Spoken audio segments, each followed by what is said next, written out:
Well, I'm the MC.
Now, ladies and gentlemen, the bidder end is proud to present Curtis. You don't have your laptop.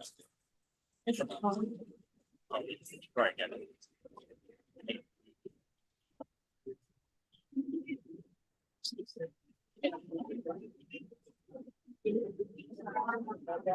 118.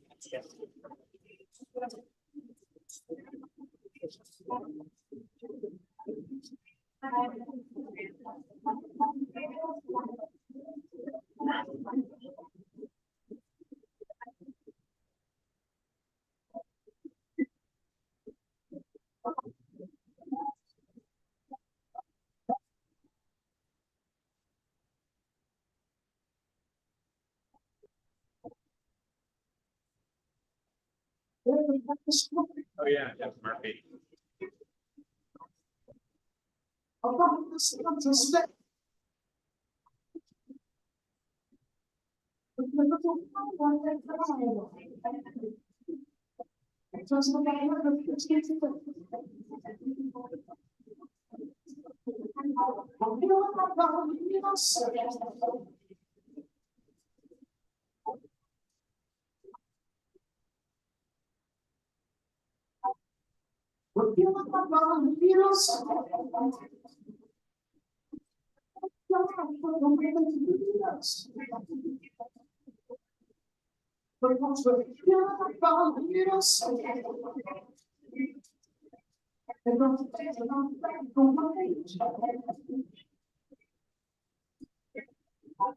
We all know we're strong enough.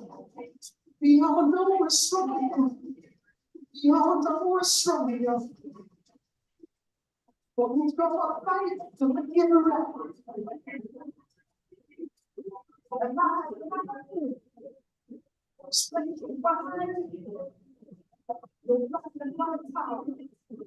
Strong and we don't stand in the fight. So we gotta take up the side. We can just say it's you that's the ball.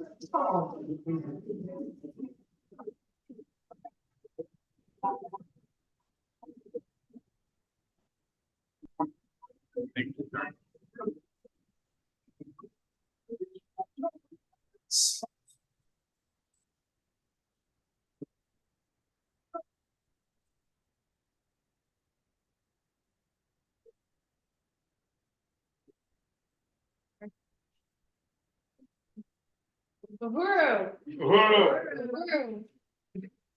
Uhuru, comrades. Uhuru means it's Swahili for freedom, and freedom is on our mind 24/7. So when I say Uhuru, feel free to say Uhuru to us right back. Uhuru, my name is Yeshitela and I'm a member of the African People's Socialist Party, and and also the director of media and communications for the African People's Socialist Party. I'm coming from St. Petersburg, Florida, and coming all the way down here to Miami, Florida, And I really just want to salute the organizers here on the ground who made this event possible. And I just want to also open by saying, hands off Uhuru, hands off Africa, free Palestine, Free Palestine. free Leonard Peltier, not Free one Leonard more Peltier. year and not one step backwards. All right. So, and also salute to Freedom Lab venue and salute, yes, thank you so much, Freedom Lab venue. Opening up this space, and I want to, of course, salute the leadership and, you know, why we are here, part of why we're here today. Our leadership chairman, Omali Yeshitela, of the African People's Socialist Party, who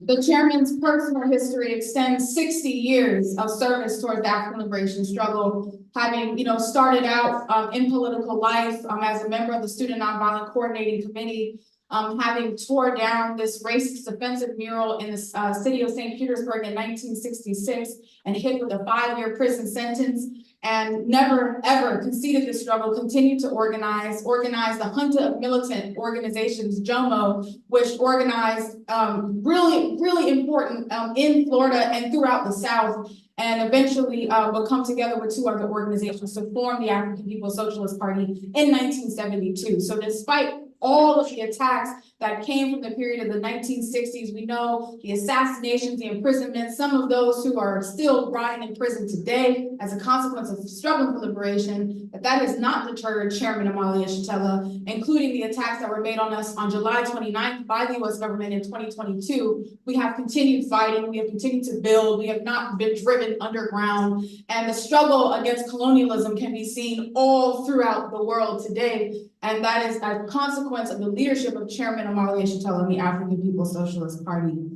This event is co-sponsored by the Hands Off Uhuru Fight Back Coalition, that came together following the July 29th attacks on our movement by the FBI and the US government, comprised of various organizations, not just throughout the US, but throughout the world, who recognize this as a critical struggle for, you know, people who are organizing for freedom, who fighting for democratic rights, you know, throughout this country, throughout the world, recognize this case as a very important and critical case to all of our struggles.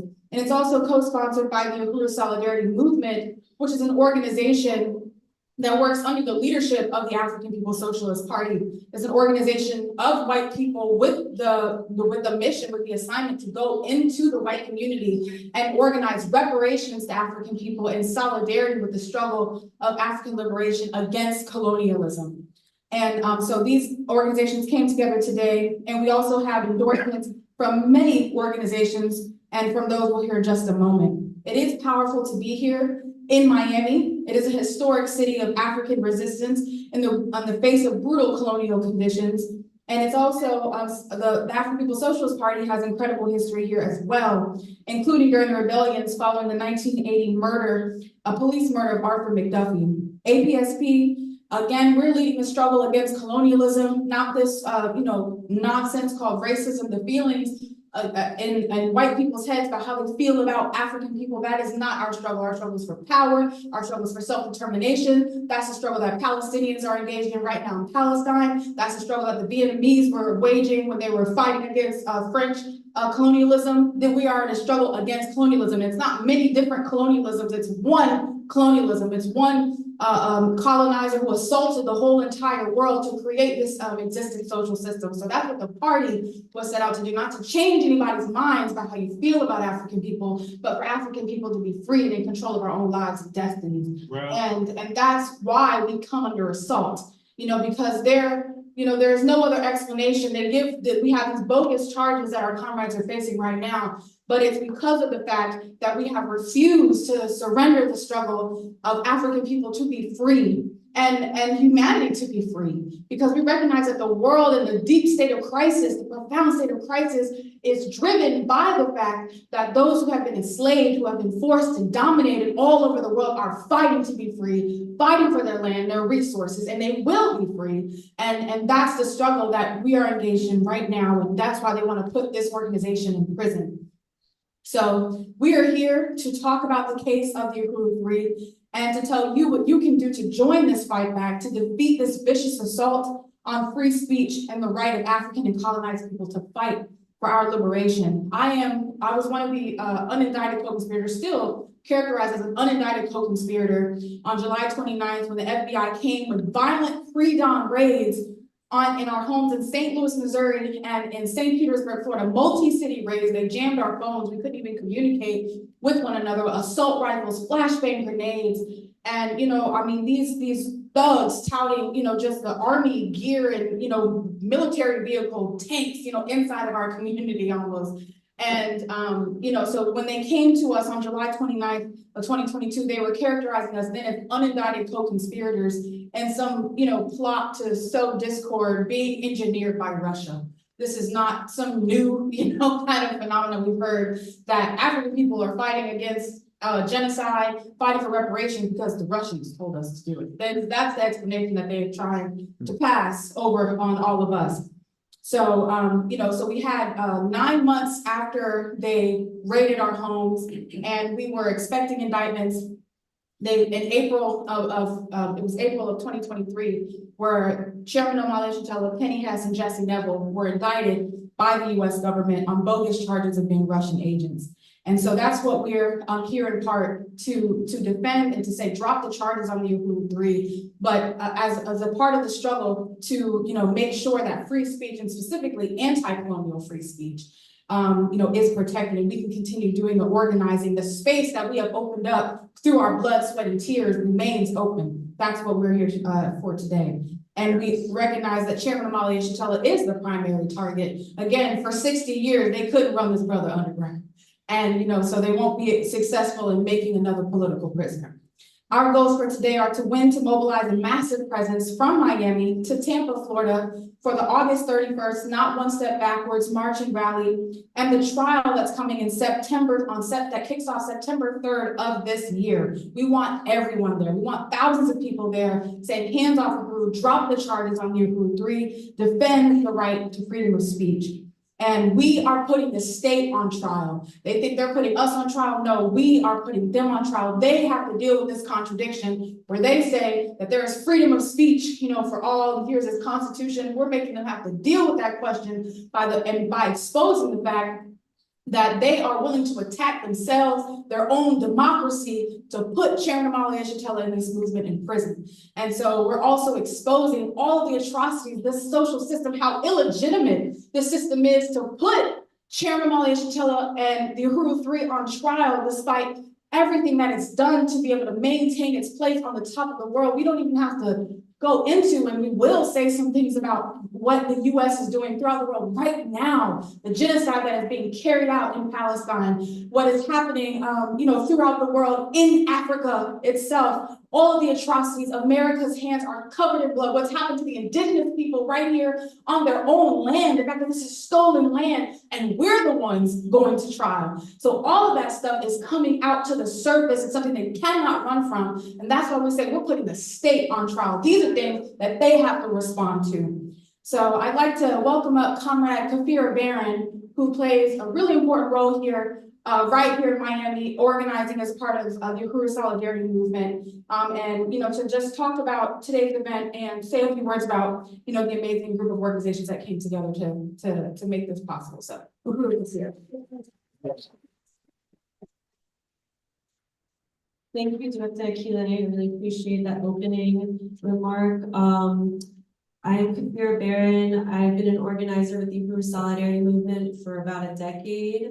I've organized events here, fundraisers, most memorably a 2013 fundraiser at Churchill's.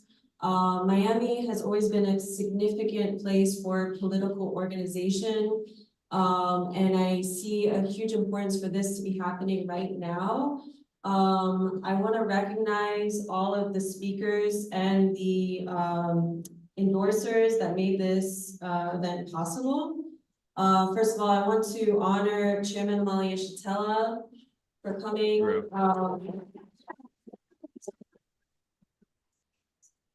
Chairwoman Penny Hess. Chair Jesse Neville. We also have Sunbeer Burke of the South Florida Coalition for Palestine and Al Awada. Elizabeth Crutchfield of Coalition Against the U.S. Blockade on Cuba. Joshua Ingram of Black Men Build Miami. I'd also like to recognize all the endorsers. We will be hearing from Libre Sankar of Troika Collective, who's in Palestine right now. He'll be coming from video. The American Indian Movement, the Coalition Against U.S. Blockade on Cuba, the New Era Young Lords, the Leonard Peltier Ad Hoc Committee, the Freedom Road Socialist Organization, the Green Party of Florida, Code Pink, and the Tampa Alliance Against Racist and Political Repression, and the Tampa Bay Students for a Democratic Society. Really want to appreciate all these endorsers and these organizations for supporting this event. This is one event of a whole campaign that is extremely important that we all hands on deck.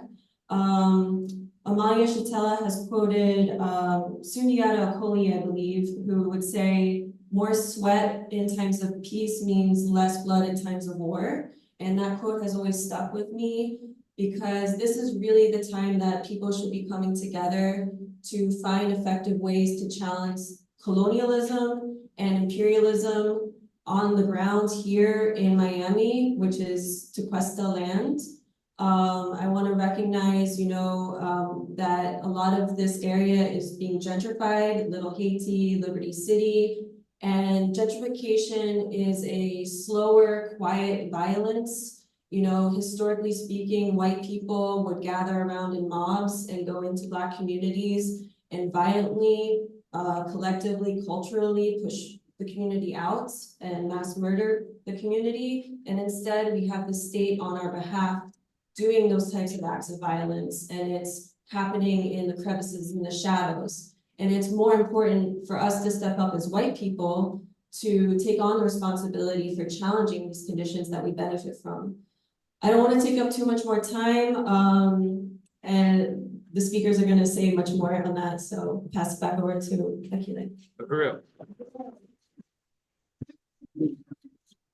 Thank you, Comrade Kafira. And yes, again, this event is letting us know we will leave here all informed on what we can do, how we can participate in this struggle from Miami to St. Pete and all around the world, what people can do to participate in the Hands Off Uhuru fight back. So we're actually going to take this moment right now to show, if you have not seen and if you have not heard about this case, to show a 3-minute recap video on what occurred on July 29th of 2022.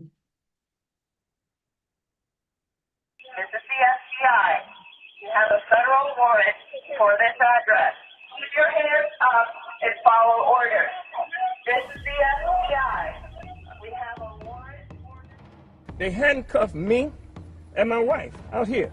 They wanted me to sit on the curb while they were carrying this out, something that I refused to do. They wanted my wife to sit on the curb out here, that she refused to do.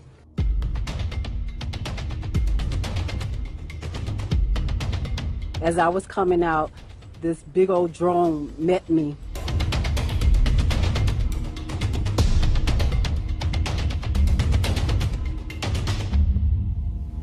The only revolutionary organization that's done something here on the ground practically for African people is the one that's come under attack. Institution that offers a community radio station, a newspaper, a commercial kitchen, an Aquaba Hall rental space, and community office for our organizers. That was the building that has come under attack.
Yeah, breach, what do you mean?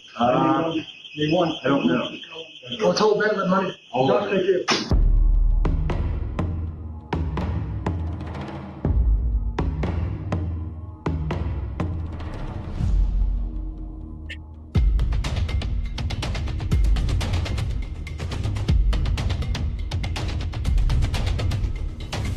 We will build a movement of white people that says hands off the Uhuru movement.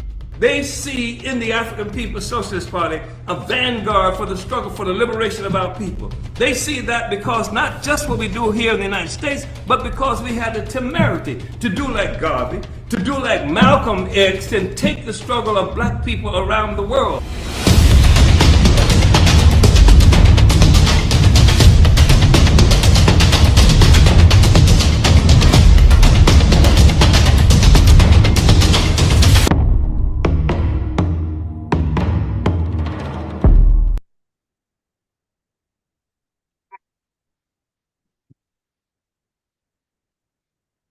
So that's just, you know, a recap, and that doesn't, you know, show all of the work that we've been engaged in since. I mean, we've been very, very busy over the last 2 years since this initial attack happened. And again, we're looking at going to trial September 3rd of this year. So we're going to have our solidarity statements from, you know, some of the endorsers for this event today. Some three-minute solidarity statements from Sunbeer Kirk with the South Florida Coalition for Palestine, Al-Alda, Joshua Ingram of Black Men Build, Nesbitt Crutchfield with the Coalition to End the U.S. Blockade on Cuba, and we'll also have videoed in Libra Sankara from Trucker Collective and Florida Indigenous Alliance. So, Comrade Sunbeer.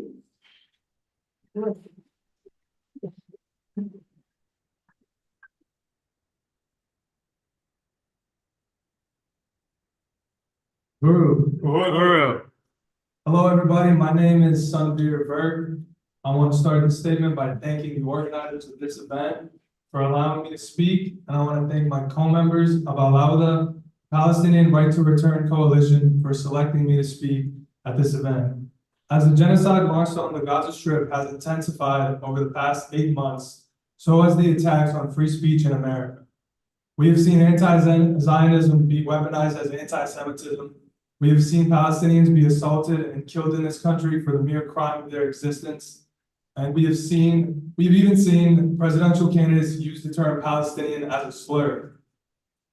Somehow these politicians' right to finish them all on a bomb being dropped on innocent civilians is more protected than our right to say free Palestine or from the river to the sea. The reality of this country and its imperialist policies are once again rearing their heads both domestically and internationally. It is true, we are compromised by foreign agents, but not from Russia or China. They're from the genocidal colonial entity known as Israel. Over the past 8 months, the movement for Palestinian liberation across America has faced brutal police repression, violation of First Amendment rights, and overall betrayal of the interests of humanity in favor of the interests of ethnic cleansing and genocidal slaughter. We have seen our politicians bow at the altar of Israel, from progressives like Bernie to rabid dogs like Ron DeSantis. This is precisely why we as a movement stand shoulder to shoulder with the Uhuru 3 and the Uhuru movement in solidarity. Both the Uhuru 3 and the Palestinian Liberation Movement exemplify the enduring spirit of resistance in the face of systemic oppression. Our struggles are a testament to the power of collective action and solidarity in the pursuit of a world where all people can live with dignity and freedom. They highlight the resilience of communities that refuse to be silenced or erased. These movements remind us that the fight for justice is a shared endeavor that will take all of us working together to be successful. As we stand in solidarity with the Uhuru 3 and the Palestinian people, let us remember that their battles are part of a larger, interconnected struggle for human rights and overall liberation. Let us be inspired by their courage and resilience, and let us commit ourselves to supporting their fight for an honorable and justified future. Thank you.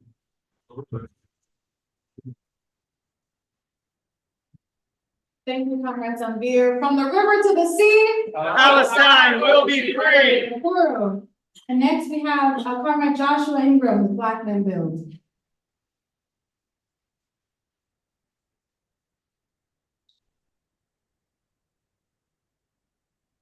Peace, everyone. Thank you to the organizers here. Thank you for the invitation, and of course to my organizers at the Freedom Lab. At Black Men Build, our first value is that we are critical thinkers. And so what we have to understand about this moment is that the U.S. ruling class is in a crisis. They must prevent the public from recognizing this very simple truth, that it's the contradictions of America's own political, economic, and social system that can create conditions for candidates like Trump, who openly reveal the racist and fascist nature of the American society. They can only assume power against weak opposition like Biden and Clinton, who follow liberal customs of pretending to care while still carrying out the racist, fascist agenda of the U.S. empire because of these issues.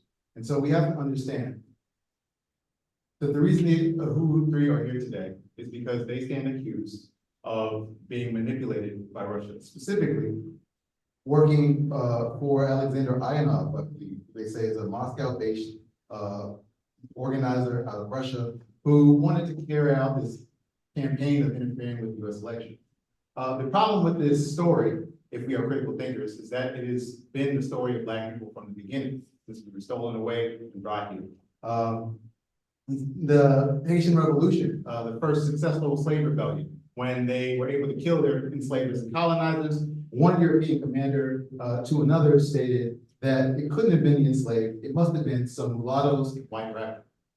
In 1851, physician by the name of Samuel Adolphus Cartwright invented the term repetitomania.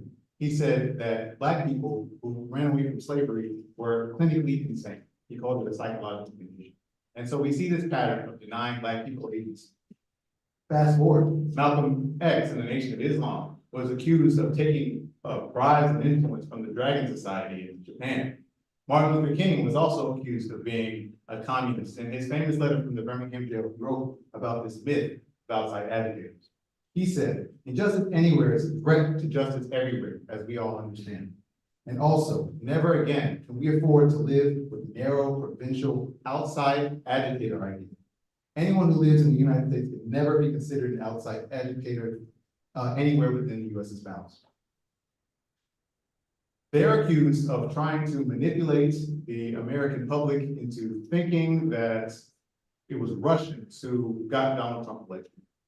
The problem here is they're saying that it was a campaign to charge genocide to the United Nations. This was some idea that they were commanded to do in 2015. However, W.E.B. Du Bois in 1951 raised the We Charge Genocide campaign. He said that the USA, out of the inhuman Black ghettos of American cities, out of the cotton plantations of the South, come this record of mass slayings on the basis of race, of lives deliberately warped and distorted by the willful creation of conditions.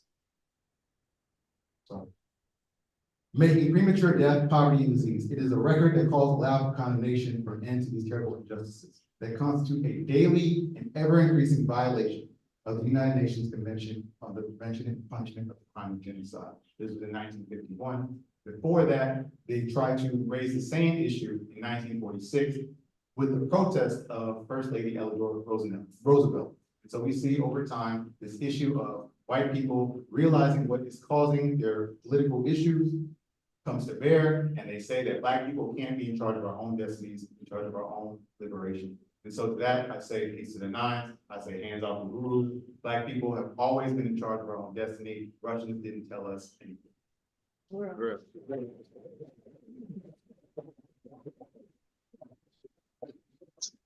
Thank you, Joshua, Black Men Build. Next, we have Nesbitt Crutchfield with the Coalition to End the U.S. Blockade on Cuba.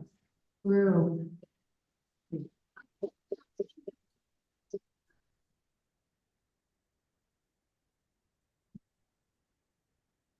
Uhuru. I want to thank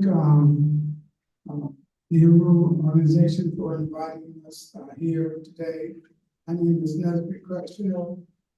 My pronouns are he, him, his. I'm coming here from the Ski and Seminole land, also known as West Palm Beach, Florida.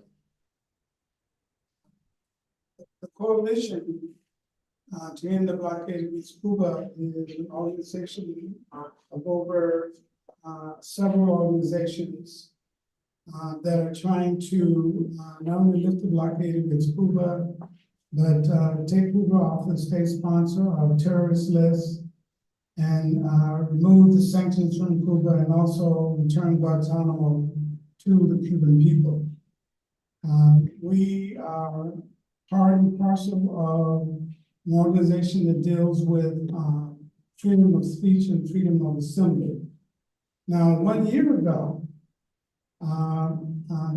7 of us from the coalition went down up to St. Petersburg and met with Akili and met with other comrades from the African People's Socialist Party to try to form a free speech coalition to deal with allowing people to express themselves around their concerns around lifting the blockade against Cuba, freeing the Palestinian people in Gaza and Left Bank, and also in allowing Black people to speak for themselves and not be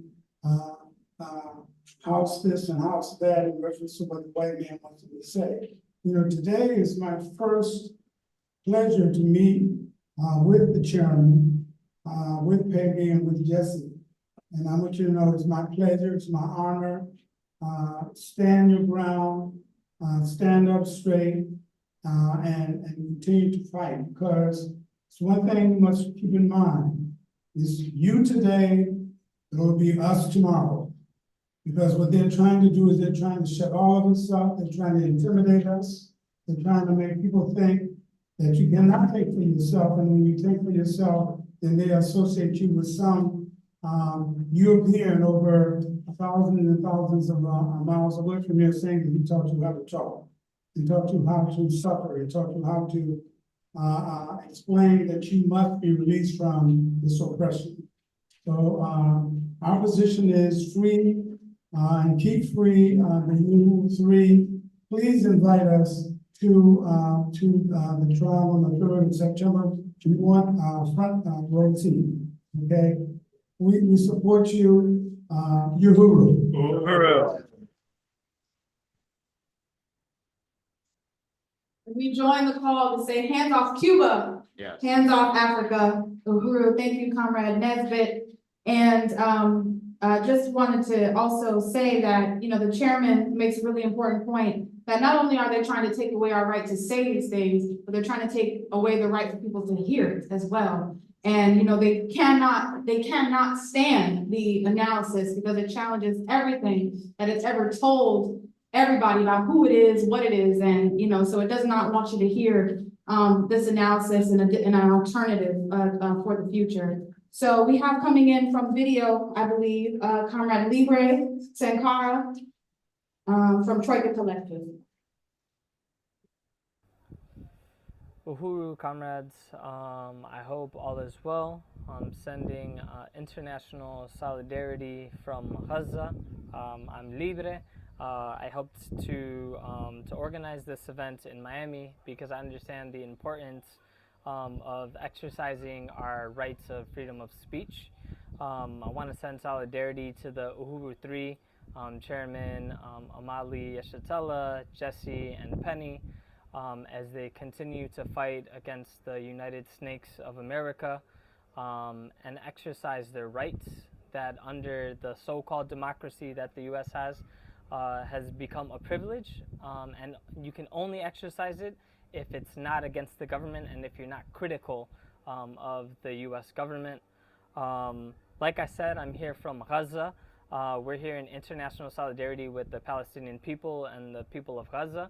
But I did want to take time to uplift the work being done in Empire and the amazing and necessary work that it takes to continue to help colonize and oppress people everywhere, in Borinquen, Puerto Rico, in Palestine, in Africa, in Haiti, and anywhere where there are oppressed people. We must unite and fight against U.S. imperialism and Zionism.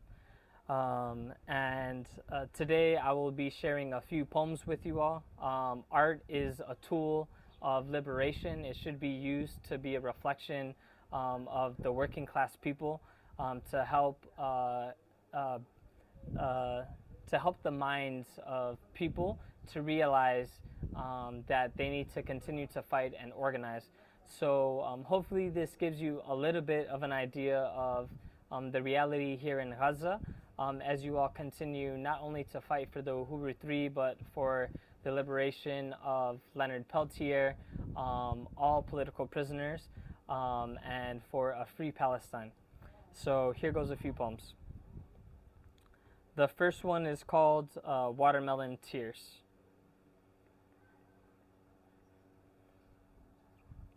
Living in Gaza is like being on death row. Yesterday, today, tomorrow could be your last day. And who would care enough to stop this? Free them all. A few more poems. The next few are part of a series called Unnamed. There are over 45,000 unnamed Palestinians that have been massacred by during this genocide that needs to end. We're not doing enough. We need to continue to organize, because what we have to understand is South Africa only ended, the apartheid only ended because people made it economically unsustainable for the Dutch to continue doing what they were doing. And to be in solidarity with the Palestinian people means to make it financially unstable for Zionism to continue to exist, and we must end U.S. empire and anything that it supports. So this series is called Unnamed, for the unnamed Palestinians. Poem number 1. So much death surrounds us, even ashes vanish under rubble, gasping for air. Poem 3. Silence told me she isn't comforted by you. Speak up, or else. Poem 4. I came to make sure you don't die alone. Poem 7. They want to burn our books, erase us again, rewrite an omitted history again. They want us to forget, but we are not them. Jed Umi, bisabuelo, planted seeds before they claimed our lands was theirs. Jedat Umi, bisabuela, made sure to hide you in plain sight, speaking life into you. Ancestors made sure our resistance was rooted in love for homeland. Wherever we sprouted, we are here and we will return. Shukran, thank you. Continue to fight for a free Palestine and for an end to imperialism anywhere that it is. Peace, comrades.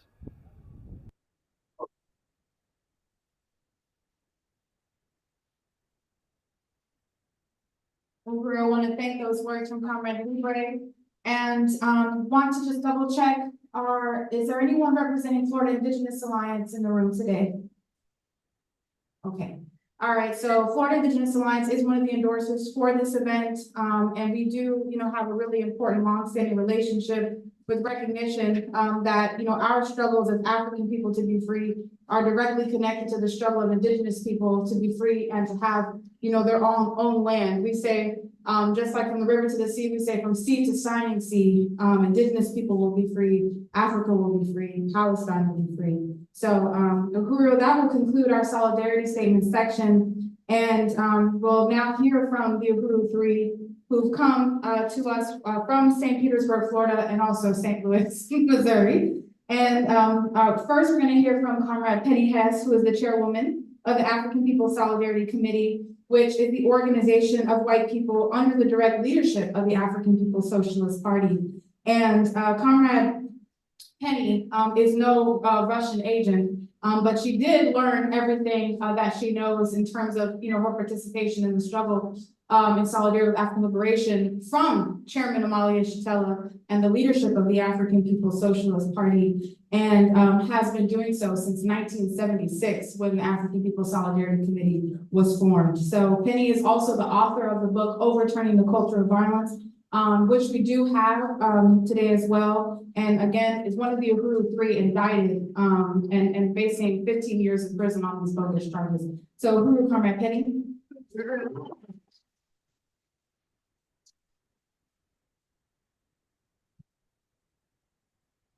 Uhuru, we are winning. Uhuru, I just really want to thank everybody for being here today. I want to thank Kafira for organizing this. This is a tremendous event. Comrade Marvin, I met you in St. Pete. And Nesbitt, I just wanted to say that I have seen you, I have heard you, mostly on Hands Off Uhuru, and it is an honor to actually see you in person. So thank you so much for coming out today. And I want to say free Palestine, free Palestine, and free Leonard Peltier, and that the African People's Socialist Party, Chairman Omali Yeshitela, my leadership, who, as was said, has taught me everything that I know today about the world. Begin to see the world through the eyes of the African working class and oppressed and colonized peoples around the world is a profound honor for a white person to be able to understand this thing that Chairman Omali Yeshitela has termed the colonial mode of production, which is really, really profound to say that colonialism, as the chairman says, is not a policy. It's not something that happened a long time ago.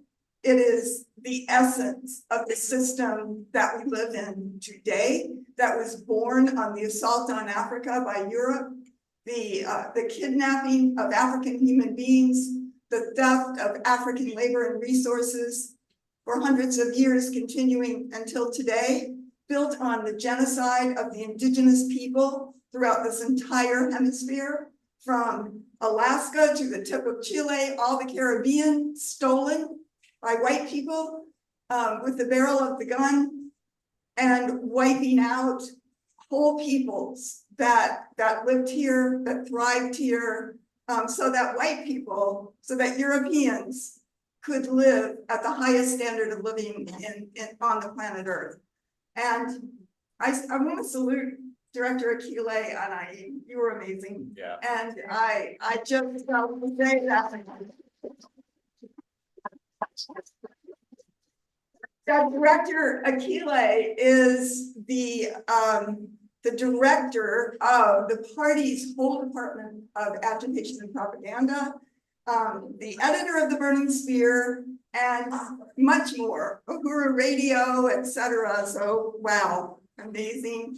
And of course, I want to salute my comrade Jesse Neville, the chair of the Uhuru Solidarity Movement, and everything again that we know, that we understand, is from Chairman Omali Yeshitela, who has fought for more than 60 years to free African people, to liberate Africa for political and economic power in the hands of the African working class everywhere, the understanding of one African people all around the world, and that the way that the chairman has explained it and won us from the white community, which for the first time had a way to make our self-criticism to African people and peoples on the planet Earth, and begin to join humanity by being organized under the leadership of the African Revolution.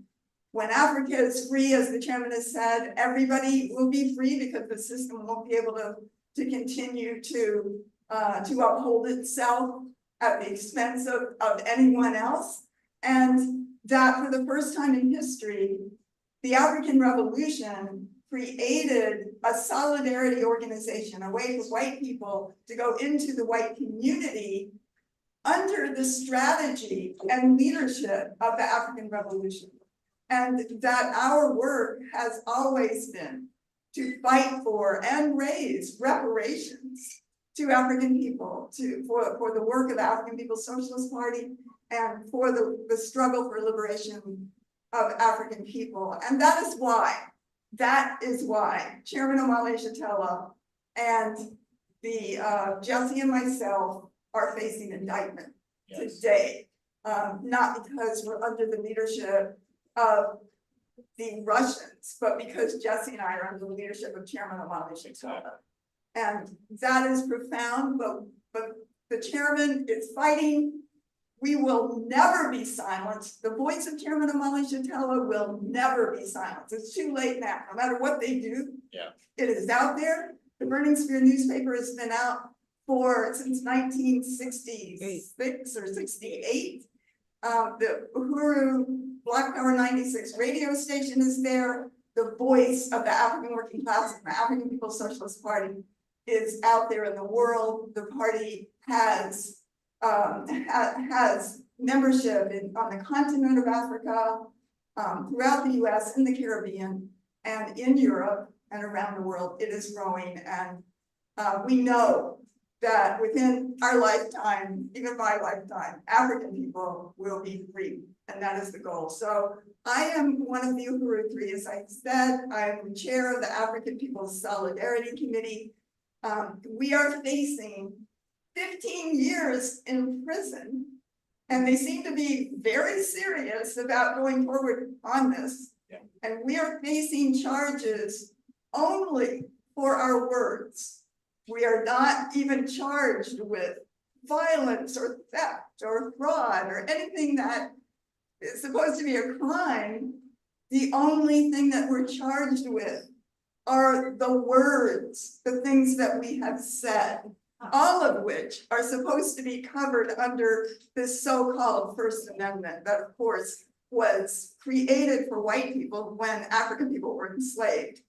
But all of it is supposed to be covered, and yet we are facing 15 years in prison for this. And again, you know, we recognize that the target of this attack is Chairman Omali Yeshitela and the movement for liberation of African people, and that the chairman tells us that this is a great time in history because the Palestinian people are rising up, because in Africa, African people are rising up, and no matter what this vicious US government attempts to do in forms of what's called counterinsurgency, or the vicious violence that the US uses to attack the African Revolution and the colonized people's revolutions in Africa, around the world, and also inside the borders of the United States, that they are winning. And that is creating this crisis that we're seeing, that,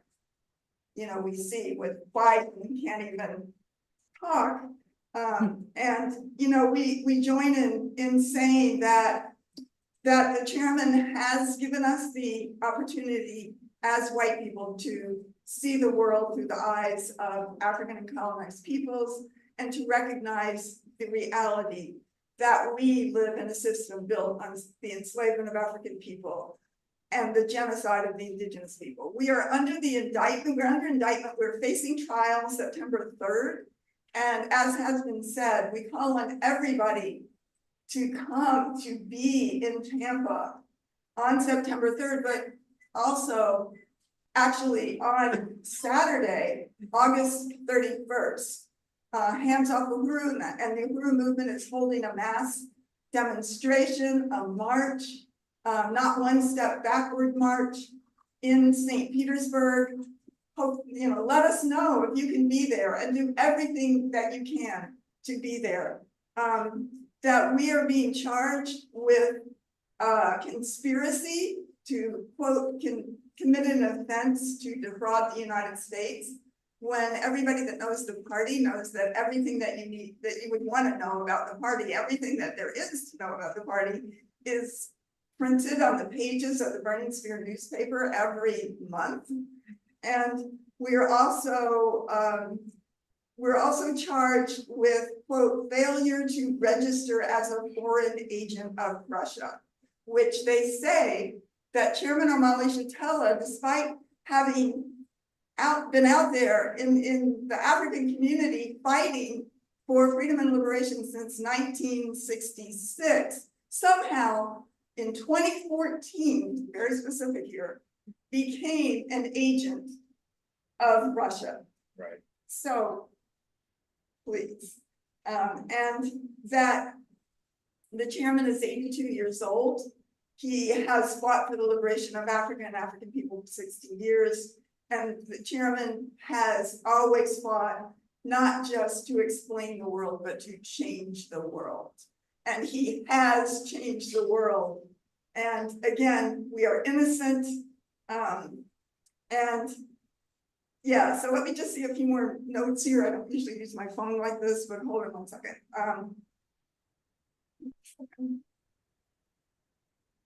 So I just want to say that, oh, yeah, so they say that this case is precedent setting because if the government succeeds in this bogus attack, there will no longer be a First Amendment or the right to free speech as we know it.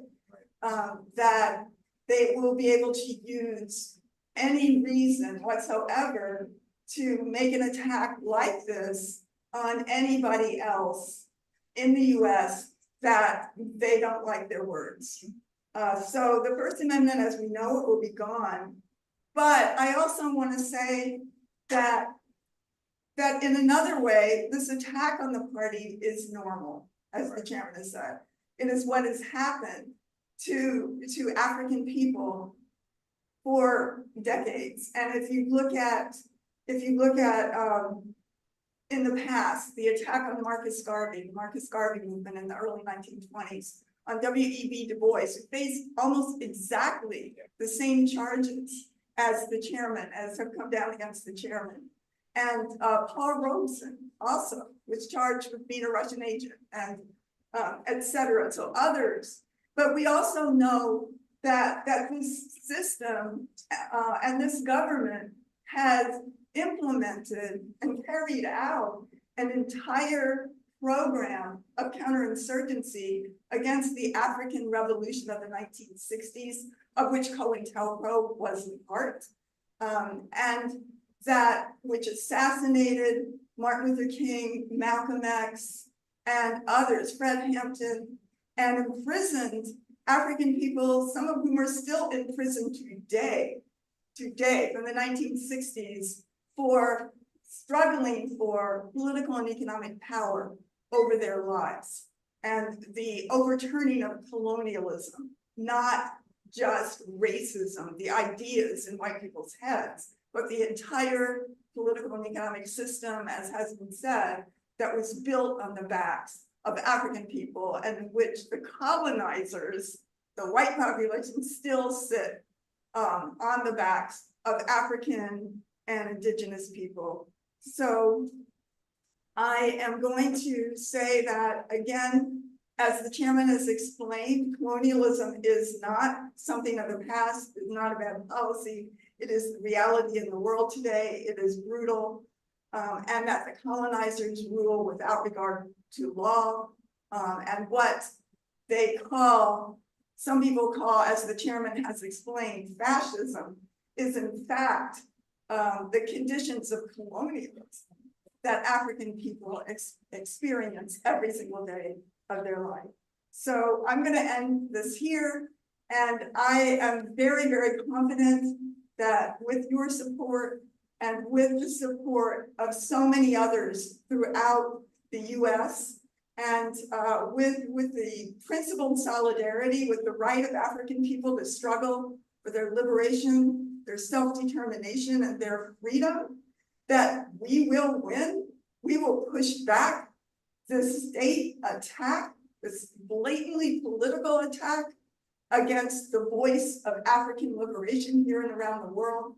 I am confident that Chairman Omali Yeshitela, our leadership in this brilliant strategy that he has carried out. We have some powerful attorneys who have been highly politicized by Chairman Omali Yeshitela, who are just really doing a great job in taking this on, that we're gonna win. We are winning. Yes. And that we'll push back the state, and that this will be a victory for everyone, and certainly for all oppressed and colonized peoples everywhere, to see that the African working class could put the US government on trial and convicted, and that we're gonna win. And this case will be over and go into the trash bin of history.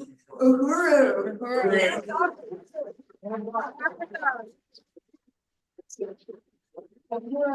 Uhuru, Comrade Chairwoman Penny. And our next presentation is going to come from Comrade Jesse Neville, who's the chair of the Uhuru Solidarity Movement. And the Uhuru Solidarity Movement is the mass organization of white solidarity with Black power. And, you know, we know that the colonizer has their own version of white power and blackface. That's what an Obama was. You know, that's what all these representatives that look like us, you know, they go into these positions of power to be able to carry out white power, you know, indirectly. But we have our own version of Black power and whiteface. And this is what the Uhuru Solidarity Movement looks like.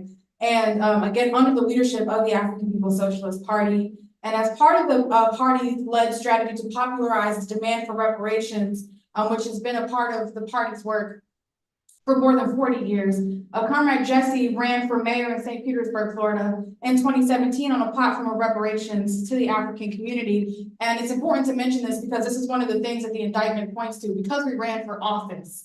And they said that was Russian influence in the election. We ran for office on a platform of reparations to African people, and that was apparently for the Russians. So this is why one of the reasons why Comrade Jesse has been identified as one of the Uhuru three. So Uhuru Jesse.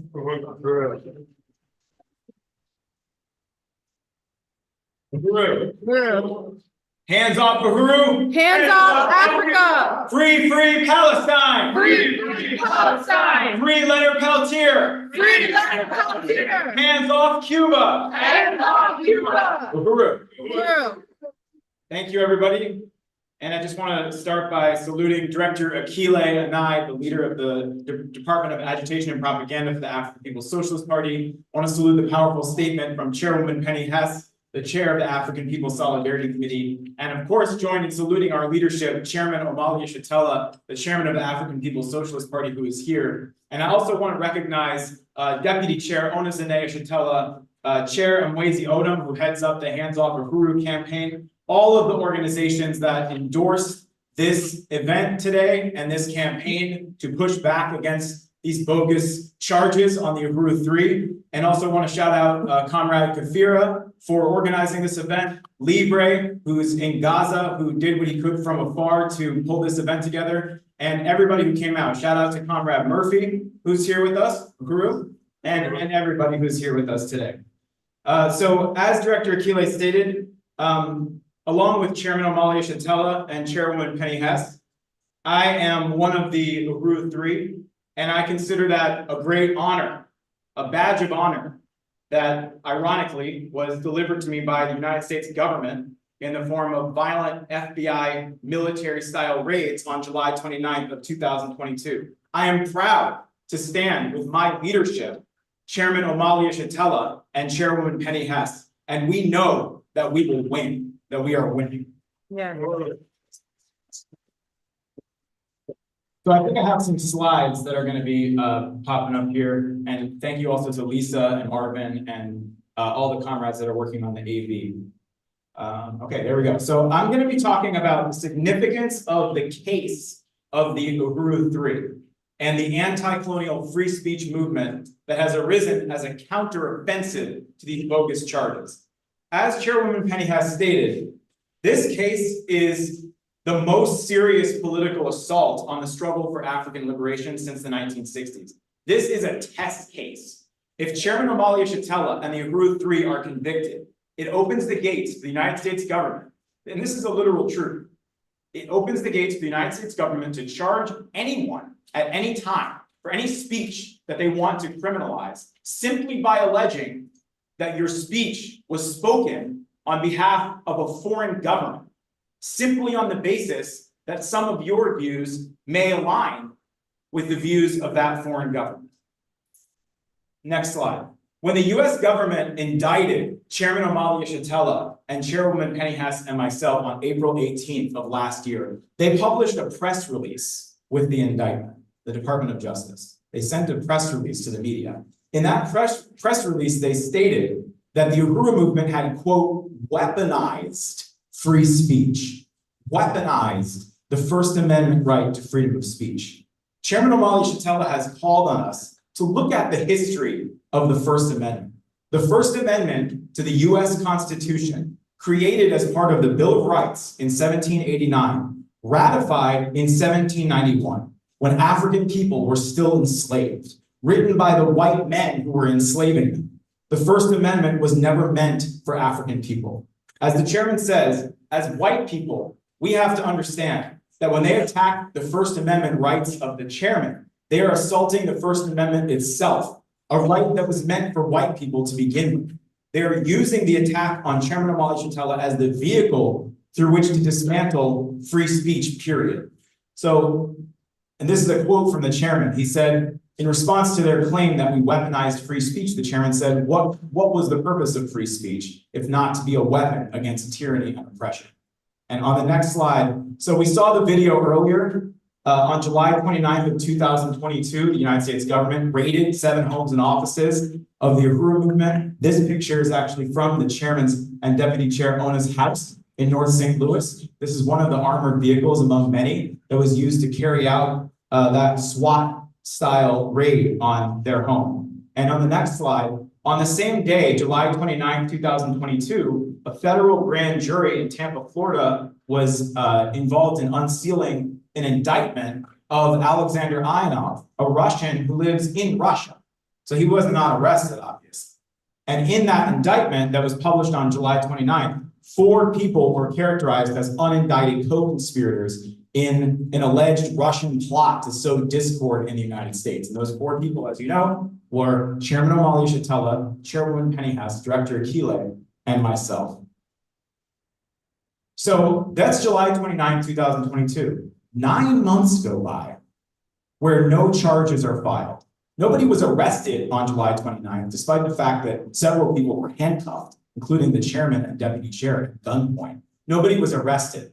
9 months went by where we were in this status of unindicted co-conspirator, which means you have no recourse before the law. You can't go before the court and challenge the fact that you're characterized as an unindicted co-conspirator because you haven't been indicted. During this time, the US government wages other forms of warfare against the Uhuru movement, including economic warfare. Banks were closed, the lines of credit were canceled, economic sanctions, financial attacks, GoFundMe accounts, fiscal sponsors shutting down, funds being revoked from the radio station in St. Petersburg, and on it goes. A church was, quote, mysteriously burned across the street from the chairman's home, where just days earlier, the Uhuru movement was under contract to purchase that building to be a new center for programs in the African community, and suddenly it burns to the ground. So all of this is going on, and then finally, on April 18th, 2023, the US so-called Department of Justice indicted the Uhuru Three, Chairman Omali Yeshitela, Chairwoman Penny Hess,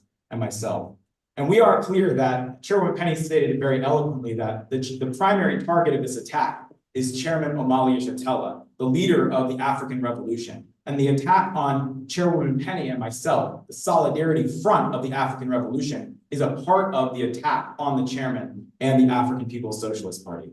So in May of 2023, we were arraigned in federal court in Tampa, Florida, put in jail for hours and brought out to the court in front of the judge to have the charges read to us. And after that, we were released on a $25,000 signature bond and subject to basically probation type conditions, including permission to travel. They revoked our passports. The chairman, was brought out in handcuffs and leg irons at this arraignment in Tampa in May of last year. So, as was stated on the next slide, these are the charges. If you're wondering, what are they charging them with?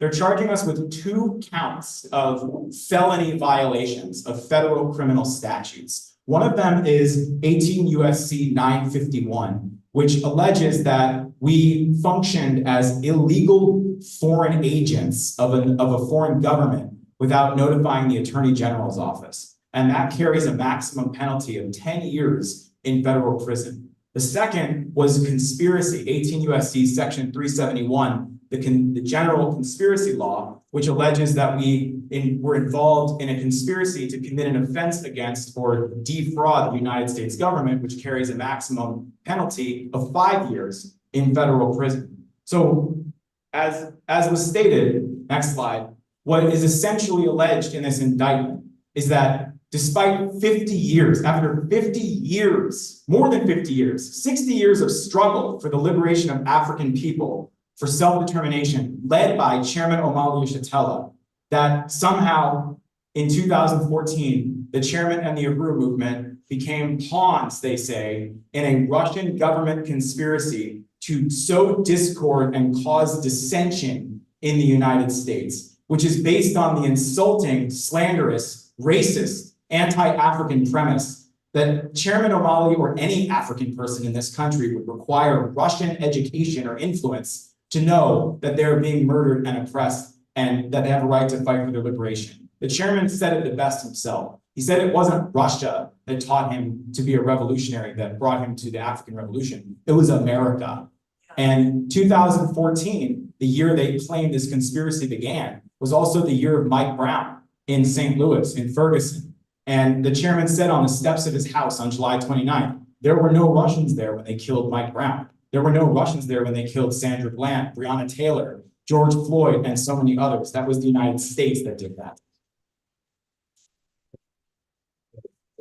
Again, these are the words of Chairman Omali Yeshitela. So just to wrap this up, as was stated earlier, we are not guilty of these bogus charges. It is the United States government who is guilty. It is the colonial state who is guilty. It is they who have the blood of African freedom fighters, generations of African freedom fighters and indigenous freedom fighters on their hands. Next slide. Some were already mentioned. Malcolm X, Marcus Garvey, Fred Hampton, so many others who the US government and specifically the FBI were guilty of carrying out assassinations, torture, arrests, harassment, imprisonment, surveillance. And next slide. All of the overt acts, quote unquote, overt acts being acts that you are alleged to have carried out to further a criminal conspiracy. Every single overt act in the indictment, which we encourage you to read, go to handsoffuhuru.org/motion to dismiss and read the indictment for yourself. Every single overt act in the indictment is speech, is pure political speech, publishing articles, holding events like this one, holding Zoom conferences, speaking at rallies, doing a petition to charge the United States government with the crime of genocide against African people. A petition which, by the way, was signed by over 130,000 people before it was stolen by the FBI from change.org. Next slide. As Leonard Goodman, one of our attorneys, has pointed out, this is the first time the US government has used this law to target anyone purely based on words. Now, that doesn't mean we think the other uses of this law were legitimate, but it does mean that in most other cases, they created some other action that they were accusing the person of carrying out on behalf of a foreign government, whether it was, getting information and passing it like espionage or lobbying for relief from sanctions or, something to do with, so-called terrorism, quote unquote, some other act. And this is the only time, this is the only instance that we are aware of where they're using this law and everything that the Uhuru 3 are accused of doing is speech. So, next slide. The government wants you to believe that this is not a violation of free speech because they say it is a content neutral prosecution. It is content neutral. It has nothing to do with what they're saying. It has to do with the fact that the Russians told them to say it. Of course, if this was true, then there would be FBI SWAT teams raiding AIPAC offices all over this country for the billions of dollars they receive from the Israeli government to truly lobby Congress for policies in favor of the state of Israel, or any other number of Washington lobbying firms and think tanks that get bankrolled with millions and billions of dollars every single year. In the motions for dismissal of the indictment and in the subsequent arguments that have been made around this, one of the things that the US government alleges is that the Uhuru movement, Chairman Omali Yeshitela, was involved in spreading propaganda and disinformation for the Russian government. So our attorneys responded and said, how can you, which by the way, before I say that, that is the clearest proof that the indictment is not content neutral, because on the one hand, they say, it has nothing to do with what you're saying. And then they say, by the way, you were spreading propaganda and disinformation. So obviously it's about what the Uhuru movement is saying. And when our attorneys responded to that by saying, how can you say it's disinformation? Nothing they said was not true. Everything they said was true. There are university professors who have similar observations about the Russia-Ukraine conflict, et cetera. The US government responded by saying, oh, well, when we said disinformation, we didn't mean that it was not true. Disinformation can include the truth, the US government argues, if that truth reduces trust in the United States. If that truth makes America look bad, it can be considered disinformation. So are African people facing genocide and facing police murder and mass incarceration? That's true. But if you promote that view, you can be accused of spreading disinformation for Russia because it exposes the truth about the United States that they don't want to be told. And to wrap this up, one final point to make is that we point out that everything that we are accused of doing is speech. The US government says, well, actually, this hasn't been completely ruled on yet because the motion for dismissal is still pending final review by the main judge. But the prosecutors and the magistrate judge have argued, well, your speech, is it speech? Sure, what you did was speech. But at the moment you were alleged to have done it on behalf of Russia, it's no longer speech, it's now action. This is what they say. So your speech is no longer speech because Russians told you to speak. So once you spoke, it was no longer speech, it's now action. Then they said, also, you technically did things that were actions beyond speech. So just to be clear, in addition to your speech, which is now action, you also did actions beyond speech, which include giving speeches. Don't believe me. Go read the documents for yourself. handsoffagroup.org/motion to dismiss. Read this stuff for yourself. This is what the US government is arguing, that our actions beyond speech, including giving speeches, printing articles, traveling to speak, etc. So this is one of the reasons why this prosecution threatens to shred the First Amendment to nothingness, to completely dismantle any semblance of the First Amendment. We already saw hints of what they're trying to set a precedent for when Nancy Pelosi came out and said that people supporting Palestine in this country should be investigated for financial ties to Russia. What were they doing? Demonstrating, speaking. They were engaged in speech, anti-colonial speech. So I'll close by saying that, as was stated, our trial is September 3rd. There's a pending motion for dismissal filed by Attorney Leonard Goodman on the grounds that the indictment violates the First Amendment. But as Chairman Omali Yeshitela says, the trial has already begun. Yeah. Our jury is in this room. Our jury is the masses of the people of the world. And the real verdict will be reached not in the courts, but in the streets. Yeah. So that's why we're having this event. That's why we're calling on people to join us on August 31st. Not one step backwards, march and rally in St. Petersburg, Florida, and be at the trial on September 3rd to put the state on trial, drop the charges against Chairman Omali Yeshitela, hands off Uhuru, hands off Africa. Uhuru.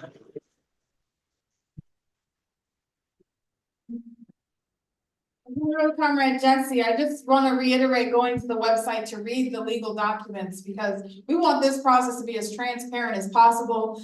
And, so we have all of this out there. You can read their responses, you can see their arguments and realize that this is not satire, but this is real, what they are attempting to argue in court. And I just think that it's really important. The chairman reminds us that law is the opinion of the ruling class, and they will change it at any given moment as they're doing through this process. To be able to, make whatever assault, to however they need to progress things forward, they will change the law.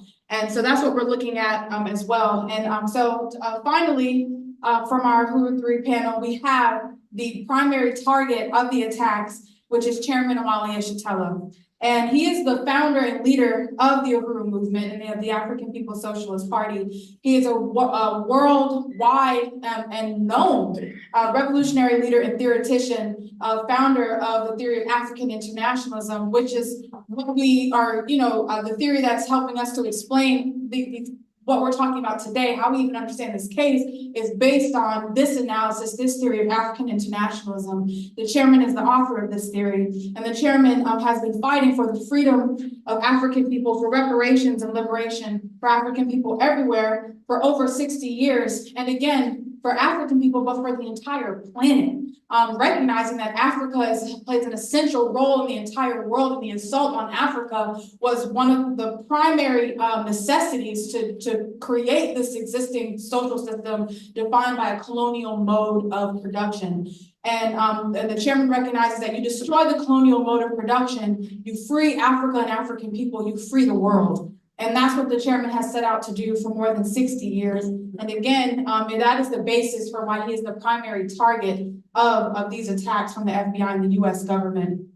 And facing at 82 years, 15 years in prison, which we recognize as essentially a death sentence, and trying to carry out a legal lynching of Chairman Omali Yeshitela. And of course, we will not let that happen. So I want to welcome up our leadership, Chairman Omali Yeshitela.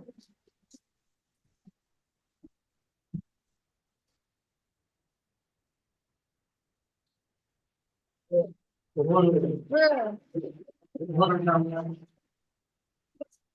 want to thank you very much, and I send apologies from Comrade Deputy Chair Zanae Yeshitela, who could not be here, because part of the struggle we're involved in is creating what we characterize as dual power. As I say, our struggle is about power. If it's not about power for the enslaved or the colonized, it doesn't make any sense at all. Just to be on this treadmill of continuously protesting and hoping that they'll do things for us. We have to have the power to do it for ourselves. And the problem that we have is somebody has expropriated our power. It took our power from us. So we can't feed, clothe, and house ourselves. So our children can't see a future because that future is in the hands of somebody else that's so presumptuous that they would assume the right to be able to tell the peoples of the world how they should live, whether they should live, and what resources should be accessible to them, even their own resources. So we engaged in this struggle for power. We make no pretenses about it. I'm not trying to improve this social system, etc. This social system is built on slavery and genocide.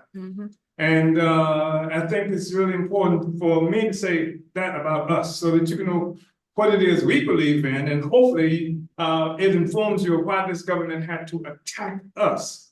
Because the foundation of the entire colonial mode of production, the whole world, is right here in this country where we live. That this country itself is the initial settler colony that set the terms, that said what Palestine would look like, what Australia would look like, what New Zealand would look like, what Canada would look like. All of that is the process of creating what we know as the capitalist system resting on the foundation of the oppression and exploitation of colonized people all around the world. Isn't that right? Yes. So that's what we are about.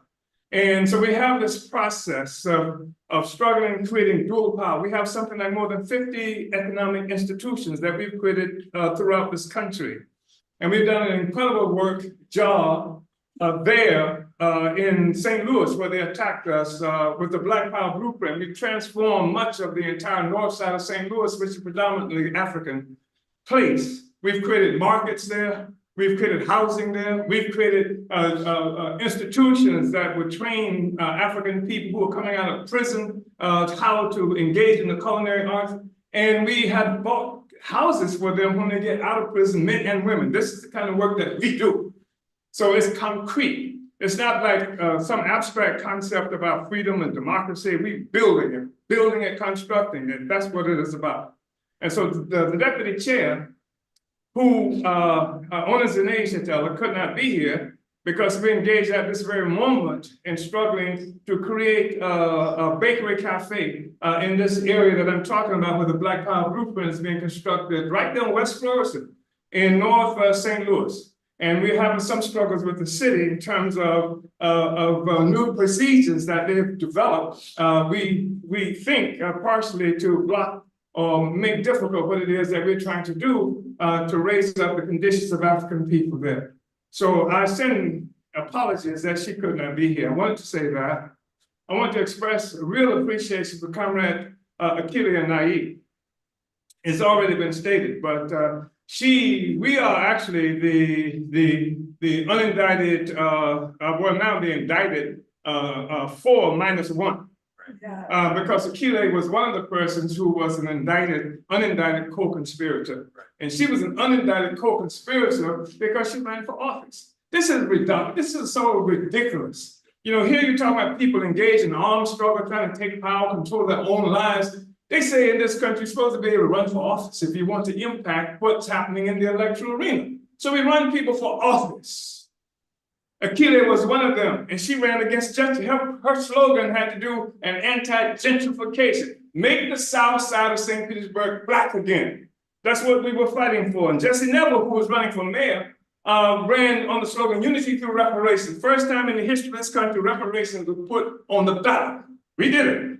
And so now we're told the Russians are responsible for that. So, but you know, it's very clear what they have to deal with. That's to say, this government. I mean, people may have just witnessed recently this thing that they call a debate between Biden and Trump.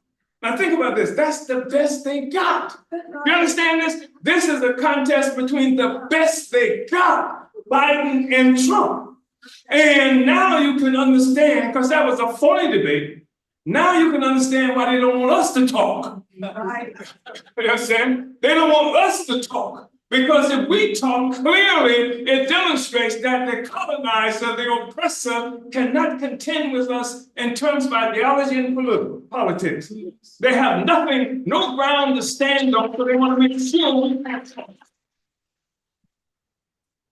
So the more we talk, the more they are exposed as being empty vessels. I want to say that. Finally, this whole notion, though, about America being a settler colony.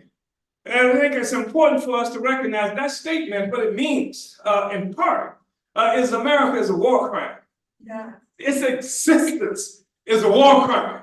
Its existence is a crime against the indigenous people here.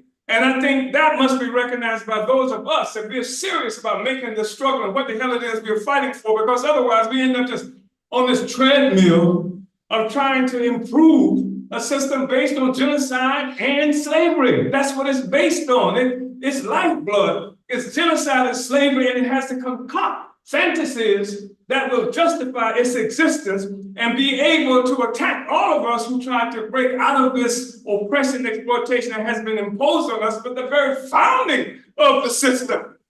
We didn't do it, you did it. And now you got a trap after having done it. Because you did it, you said, in the name of democracy. You did it, you said, because you were running from tyranny. You heard the fantasy. You went to the same schools I went to, even though I got secondhand books, right? The same schools where they told the same lies, that they were running from tyranny. They were freedom of religion, freedom of speech. That's what they were running from, they said, when they left England and all those other places. And yet they come here and they attack the people who are here. They kill the people who are here.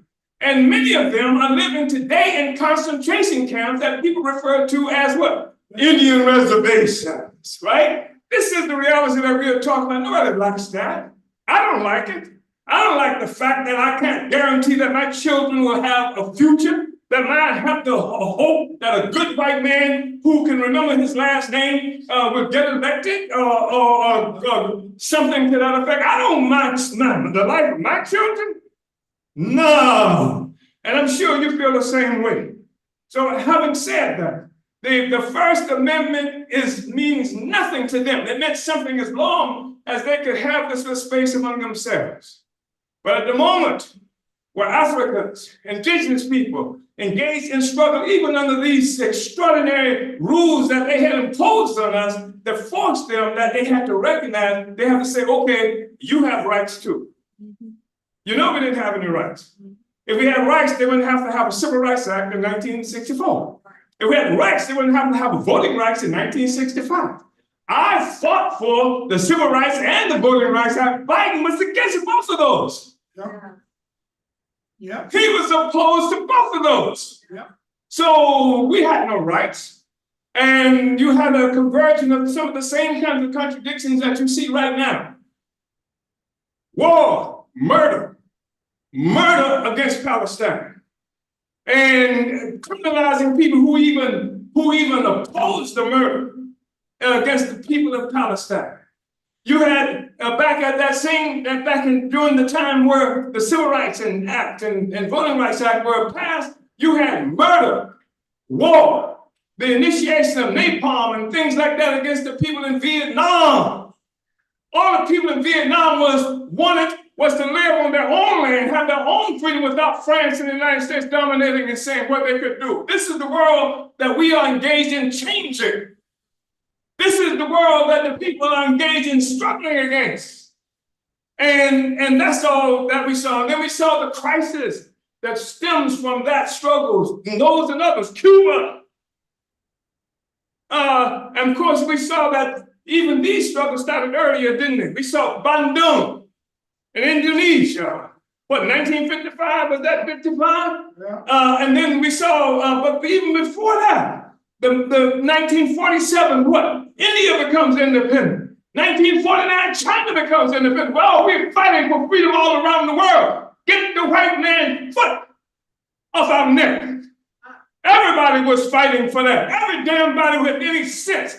And even white people who were intelligent enough to know that their future was with the rest of humanity fought for that too. Yeah. And it was led by the colonized peoples of the world. Yeah. Overturn this social system. This is what we were engaged in. I did not get involved in the movement to keep from going to jail.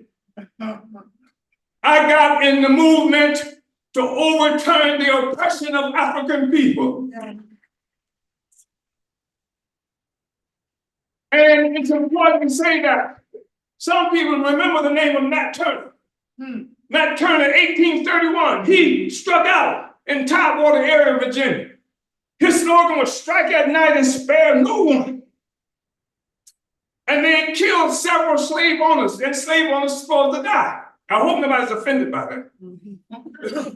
Along with the system of slavery. And then finally, when they captured him, they put him on trial. Yeah. Did you know that? They actually put him on trial. And he was found guilty. But think about this. If he had been found not guilty, would he have been free? Right. Of course not. He still lived under the system of slavery. And the same thing is true with the Uhuru 3. The same thing is true with Omali and Yeshitela. So I didn't get in this movement to stay out of jail. I got in this movement to stop the oppression, to end the oppression, to end the exploitation of African and the oppressed peoples around the world. That's what it's about. But even having said that, I think it's really important to also say that the United States is lying. It fabricated these charges against us. Who the hell? I've never known of Russians having a situation for just trying to vote, where people are bombing their churches and killing their babies and assassinating their leaders just for trying to vote. How the hell are Russians going to tell me about my oppression, my exploitation? No, Americans told me that. It was Americans who said that niggas can't vote. That if you vote, we'll kill you, that we'll kill your babies and things like that. That happened in America. Yeah. But we're not supposed to say that. If we say it, then Russians told us to say it. And this is the way they attack free speech by saying that you can say anything you want to as long as we don't say the Russians told you to do it. This is nonsense. So we know better. We know different. So I wanted to say that. And these courageous comrades, Penny Hess and Jesse Neville, remarkable. When we got involved in this movement, I was there when the war was initiated against the Black Revolution of the 60s. When I say the Black Revolution now, I'm talking about generically. I'm talking about what Malcolm X talked about, the Black Revolution that was sweeping Asia and that was sweeping Africa. And that the white man, he said, is screaming because he sees it right here in Latin America. I'm talking about generic Black people that we were engaged in, and that revolutionary movement was assaulted in a very serious way in the 1960s. Some of you have, most of you, probably all of you, except me, too young to remember much of that. But I'm talking about the Black Revolution. This brother here is waving his hand. I know you know, General, because it was a movement that stretched across the planet Earth. Across the planet Earth, people wanted to be free, but you can't talk about it now. They would erase history like they would erase Palestinians. Then that's part of what they're trying to do. They don't even want to say Palestinians, they want to say Arabs. Yeah. There. Because if you say Palestinians, then you got to be able to give the question of Palestine. They liquidate Palestine, liquidate Palestinians, it can't be a Palestine. Liquidate Palestine, there's no Palestinians, etc. You know, and that's what is really important because that's traditional for colonialism.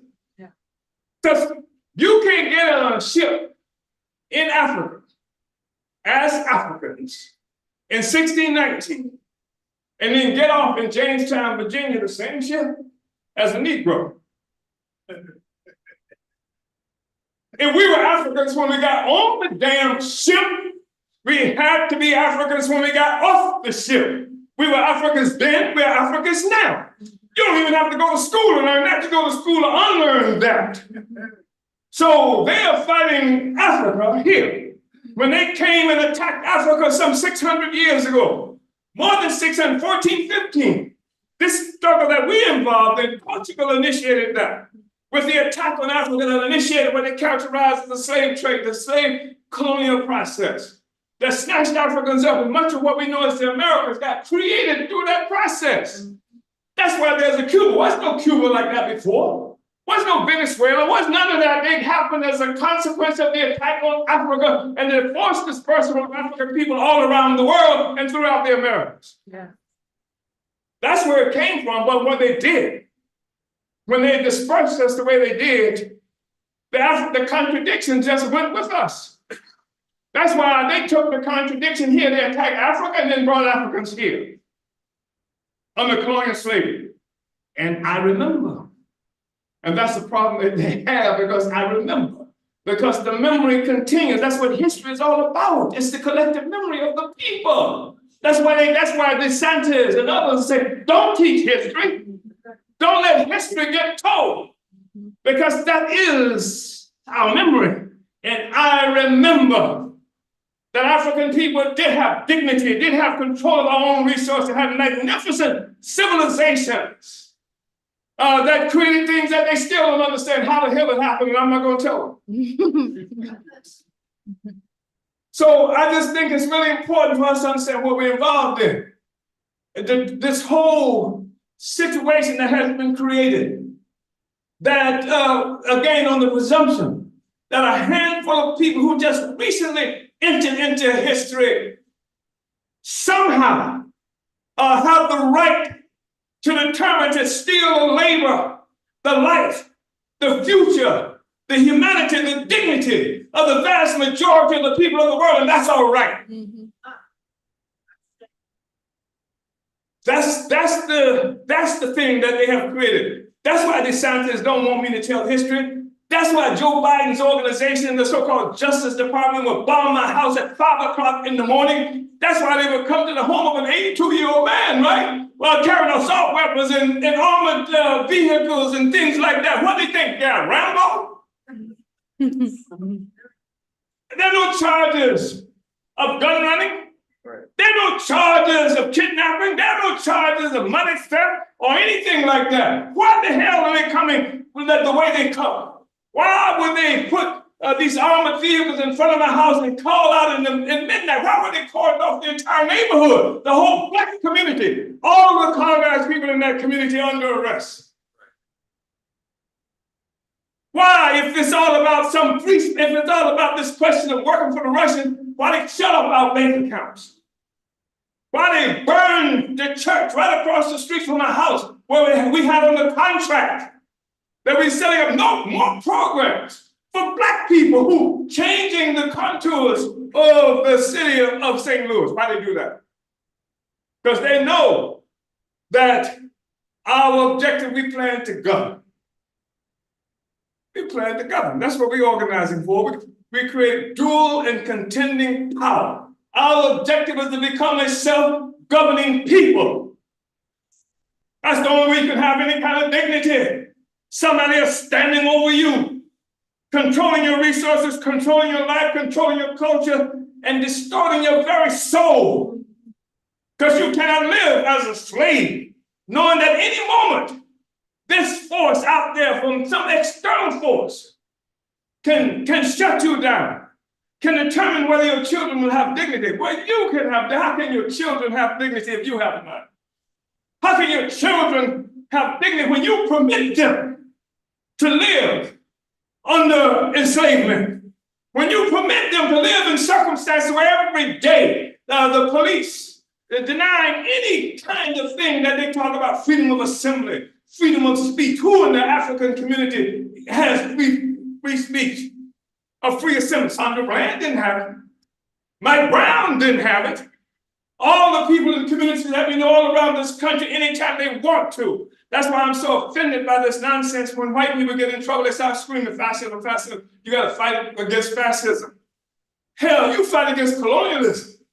If you fight against colonialism, fascism will disappear. Fascism is the form of the state. You don't believe that, do you?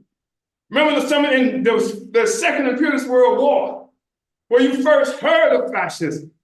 You heard where Hitler in Germany was doing all these horrible things in Germany and Europe. And France being attacked by Germany. And they're saying fascism, fascism, fascism.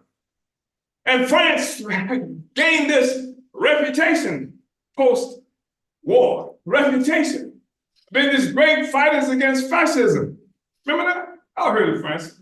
The beret, right? The French resistors. Well, all the time they were fighting against fascism, they were killing Vietnamese people under colonialism. They were killing the Vietnamese under colonialism. They were killing African people in Algeria under colonialism. They controlled something like 14 different territories on the continent of Africa where they were murdering us on a regular basis under colonialism. When they say fascism, what they're saying is everybody stop fighting what you're fighting and come and fight this sector of the white population, this sector of the capitalist system that's fighting against us. We got a crisis, that's what they're saying. But they don't recognize the crisis of humanity. And the crisis of humanity is that which is imposed on the vast majority of the people by the colonial mode of production. Say this and get out your way. We talk about a colonial mode of production because before Portugal initiated this assault on Africa, you didn't have anything like a world economy. The world economy got created through this process of stealing Black people and spreading us all around the world and creating what they call colonies throughout the Americas and things like this. First time in history there was a world economy. People traded with each other before, but there was no world economy that linked everything up together before that. And the creation of this world economy was fundamental in the development of what we now know as capitalism. It rests upon this foundation. That's what Karl Marx himself said when talking to European and the socialists in Europe. He said that wage slavery in Europe required as a pedestal slavery pure and simple in the New World. This thing that's happening with Europeans rests upon the foundation of the enslavement of the rest of us. He mischaracterized this thing. He said that we have to ask and answer the question, where does capitalist production come from? He said there can't be capitalist production without first capitalist accumulation. He said there can't be an accumulation of capital unless there is a capitalist production. He said, therefore, we have to get out of this vicious circle. We have to suppose there was an accumulation of capital that predated, that came before capitalist production. He said, this we call primitive accumulation of capital. What was that, he said? He said, turning Africa into a warren for the commercial of black skins. He said it was the interring of the indigenous people in what they call the Americas now, into the mines, bringing up gold and silver for Europe. It was the attack that was going on in East India, the people of the Indies. In other words, the whole colonial process was the foundation of everything. This is where it all starts. And this is what the white leftists had a problem dealing with for the longest period of time. They can't see the rest of the world because they rest on this foundation, because the fact is that we believe that Marx was correct when he talked about there is such a thing in defining what society is, that is comprised of an economic base. And from that base, you have what? A superstructure. The economic base, how the society feeds itself, how it clothes itself, what it lives on. And then a superstructure. And this superstructure is where the ideology comes from. The superstructure also includes the legal systems. This is the superstructure, the ideas that come from this economic base. And the economic base has always been slavery, colonial slavery. You don't have to teach white people how to be quote unquote racist, because the economic base informs them of this. It's so easy not to like somebody who's fighting back to get their resources, and what you got is dependent on that. He's harming our children. Our children have to have the right to live. I'm not harming your children, I'm just trying to feed my children. I want to get what's in your refrigerator that belongs to my children, I want it back. You know, This is the thing. This is the conundrum that some people have, but most of us don't have that conundrum because we can see the future. Yes. And the future is one that will allow everybody on earth to participate in overturning the colonial mode of production. That's why we don't talk about fighting against racism, because frankly, I don't give a damn about racism and what white people think about us, anything like that. Why in the hell, with all the brutality, bombing, murder, rape, etc., that white people have imposed on us, why would I care what white people think of us? The only reason I would care is because they got power and I don't, and because what they think of us can hurt us. So the objective has to be to get power. Yeah. Henry Kissinger, if he ever said anything was true, he said that power is a great aphrodisiac. You want them to love you, do what the Chinese did. I never saw the Chinese march now, we shall overcome. They got power. They got the power. That's what we have to do. That's what our comrades and sisters and brothers in Palestine are trying to do. That's why they hate and will bomb Palestinians. That's why they will kill you for being in support of the Palestinians. That's why we say free Leonard Peltier. That's why we say not only from the river to the sea, Palestine shall be free. We say from sea to shining sea, the indigenous people will be free. For real. So I'm hoping to see everybody here. Let's do everything that we can to get the word out. Let's get people to the St. Petersburg, Tampa, Florida area. We need you there on August 31st. We need all the colonized people and everybody who can unite with the colonized people to get there. We need to show them that they made a huge mistake when they attacked us. They're trying to push us back. They want to push us back before that time when Palestinians were fighting back, or appeared to be fighting back.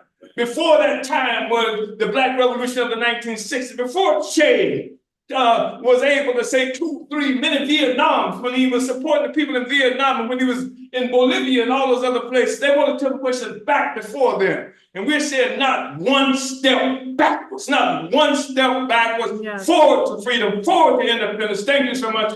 Uhuru.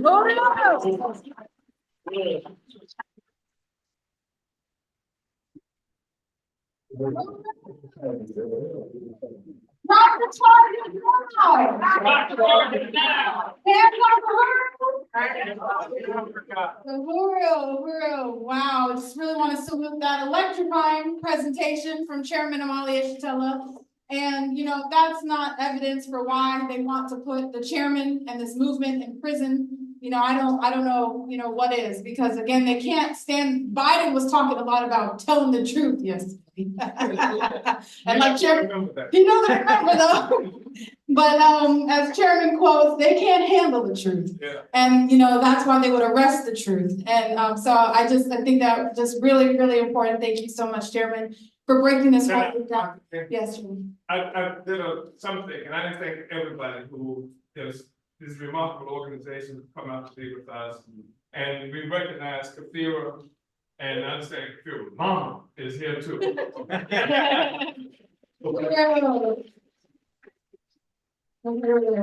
So now is the point, of the program, because, our job is not to just explain the world, our job is to change the world. And what that also means is that, we don't come here just to give these great presentations, but it's a call to action while we are, here, while we're here. And so we're, here to, now we're going to take that moment in the program to make that call to action, how you can support this campaign, and get more information about getting to Tampa, Florida, and St. Petersburg, Florida, for this mobilization on August 31st, and for the trial. And your participation is absolutely critical.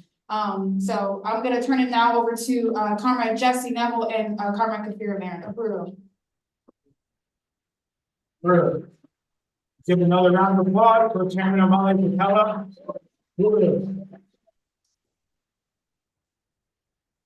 And I think at this point, Comrade Jamie in the back there is going to pass the basket around. And we're going to make a call to raise $1,000 for the Hands Off Uhuru Legal Defense Fund today. And I also want to shout out everybody who's watching online. So as we're making this appeal, you can start going to handsoffuhuru.org/donate and make your contribution. If you're in the room, you can either pull out your phone while I'm talking and go to handsoffuhuru.org/donate and make your contribution right here, right now, or you can put cash in the envelope or check. You can make checks out to Hands Off Uhuru. We're going to say more about what we're raising money for, but first I just want to turn it over to Kafira and say a few words. Thank you, Jesse, and thank you to all the amazing speakers. It's really wonderful to have the movement back in Miami. I just want to recognize that my first time actually ever hearing the chairman speak was at a rally, I think in 2009 or 2010, Hands Off Haiti March in Little Haiti. And this event is about keeping these amazing leaders out of prison and putting the US government on trial, really. I'm used to making calls for reparations. Historically speaking, the events that I put on here in Miami were to raise reparations from the white community to the programs of the African People's Socialist Party, which we didn't even have time to really completely get into. And I encourage you all to go look up those amazing programs. As well as the fact that the Burning Spear newspaper, which is one of the longest running Black Power movement newspapers, is also archived on the University of Florida website. So there's a lot of history that needs to be told and retold amongst everyone here and beyond this room. I'm really grateful for everybody who came out to this event. We're going to make a call for reparations and resources, but I do want to encourage people to think bigger.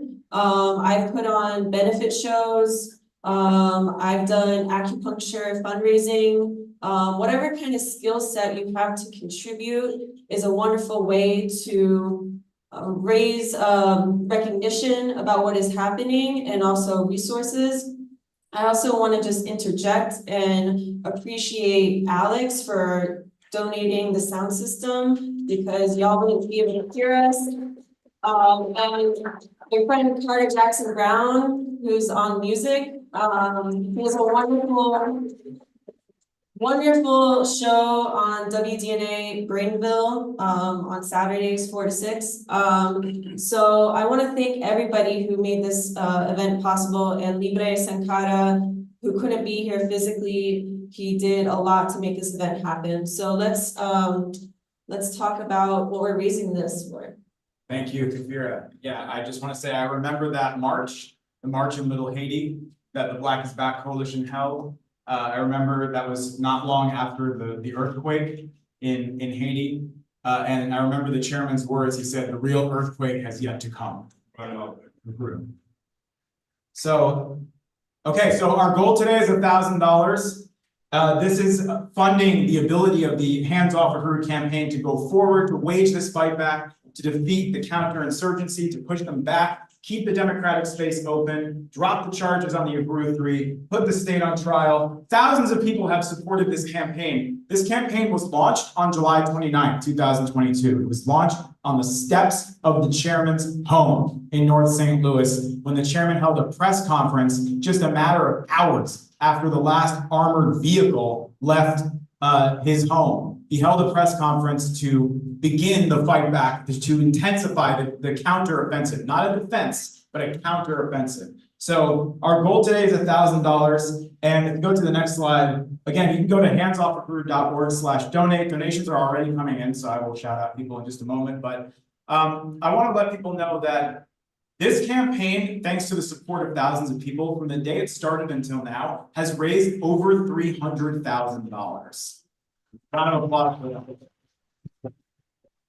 One of the US government's goals was to break the knees of all of the economic programs of the financial capacity of the African People's Socialist Party to build its programs, to build economic and political power in the hands of the African working class. They wanted to divert all the resources towards needing to hire lawyers. But the people under the leadership of Hands Off Uhuru were determined to say, no, that is not going to happen. Not 1 cent meant for those programs will be diverted. The people came forward and contributed $300,000, most of which went towards hiring our powerful legal team. We have 5 excellent attorneys on this case now, representing the Uhuru 3, Leonard Goodman, Taki Akbar, Addie Griffin, Angela Rainey, and Tom Inskeep. We have support from the National Lawyers Guild and many other organizations around the country and around the world. So now we're in what we call phase 2, and we're working to raise another $100,000 specifically to fund now until September, when the trial is scheduled to happen. That includes tens of thousands of dollars that will be needed just for the trial alone, to be able to hire expert witnesses, to be able to hire investigators, to be able to get court transcripts of what happens in the trial every single day. All of this requires resources. So we're working to raise $100,000. That's 100 people giving $1,000 each. And many people have already stepped forward to say, I will be one of those people. So I just wanted to take a moment to ask, is there anybody in the room or online that would like to make a pledge or a donation of $1,000 towards the Hands Off Uhuru Legal Defense Fund? And you can do it between now and September. You don't have to do it all at once. And if you got the donor cards, make sure to fill out the card so we can be sure to thank you for your contribution. Okay, so I want to say that let me ask this: is there anybody that would like to do $500 towards the Hands Off Uhuru campaign? All right. While you're thinking about that, I want to shout out some donations that have come in, Kafira. So we want to thank Leah, who contributed $100. Let's give that a round of applause. Yeah. Kathy, who put in $100. Agree to Kathy. And if I say your name and you're in the room, raise your hand so we can thank you. Alex, who put in $10. Deputy Chair Onizane Yeshitela contributed $100.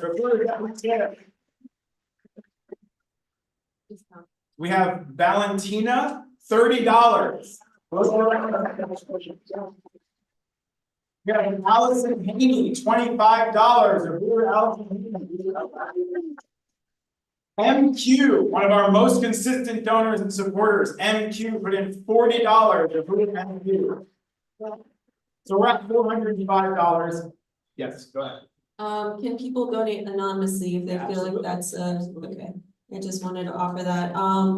I would like to pledge to do another benefit event, and hopefully raise $300. All right.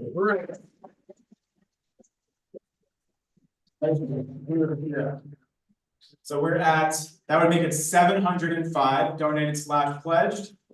Is there any, yes? What, do you want me to give you the time? Because I just want to be self-critical that I didn't do a really elegant job of distributing the donor cards, so that a lot of people started donating before I could distribute cards. But so I have some, I know that we have at least $100 donation from General Rashid and Fatima. Am I saying the names correctly? So.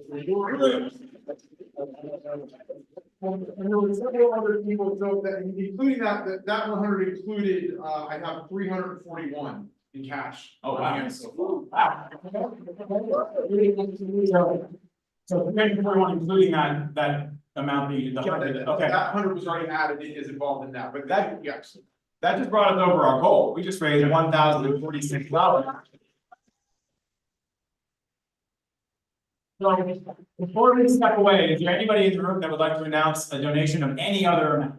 You can just call it out. I will do $30.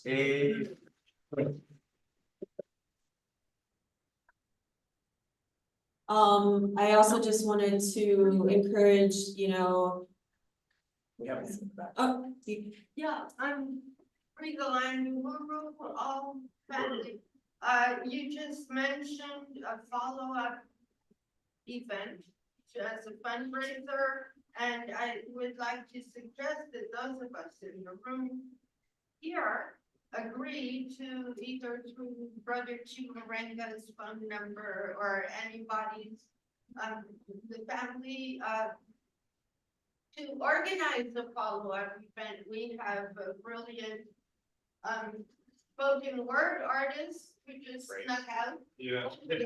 Yeah, and we have other people who can do the kind of party. thank you, definitely, yeah, I'm local to Miami and would love to connect with you and whoever else would like to be part of a fundraiser, for sure. Excellent. Yeah. I have an exciting announcement, Kafira. We received, so first of all, shout out to Stephanie who put in $10, Anonymous who put in $20, and yes, let's give that a round of applause. And our dear comrade Paula put in $400. That brings me to $1,486. Might as well get that to 500. I mean 1,500, and then okay, my math was a little off. Never mind, we're over 1,500. We're at 1,506. Woo!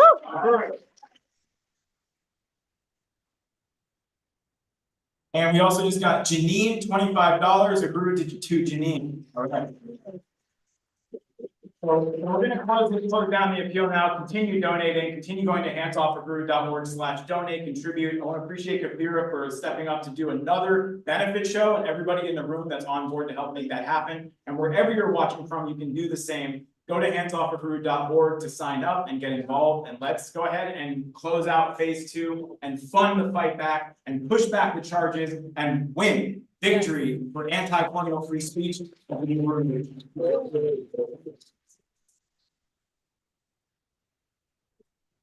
Uhuru, yes, another round of applause to all of you for your incredible support. Just really want to salute all of you. And for those who are tuning in with us online. And I just want to also, in the room, of course, please sign up if you are able to attend the trial and the August 31st event. And for those who are watching online, to go to handsoffohuru.org/trial. We want people to fill out that form, letting us know that you plan to be there. And also that you can bring people with you as well, especially if you're representing an organization, but friends, family, comrades, people that need to be there because everything is at stake, for everyone in this room and, throughout this country, things are at stake for us. So again, go to handsoffohuru.org/trial if you're watching online, and make sure to sign up, with us in the back before you leave if you're in the room. Yes. Can we ask for a show of hands of people Yes. who are here who expect to be there for August 31st?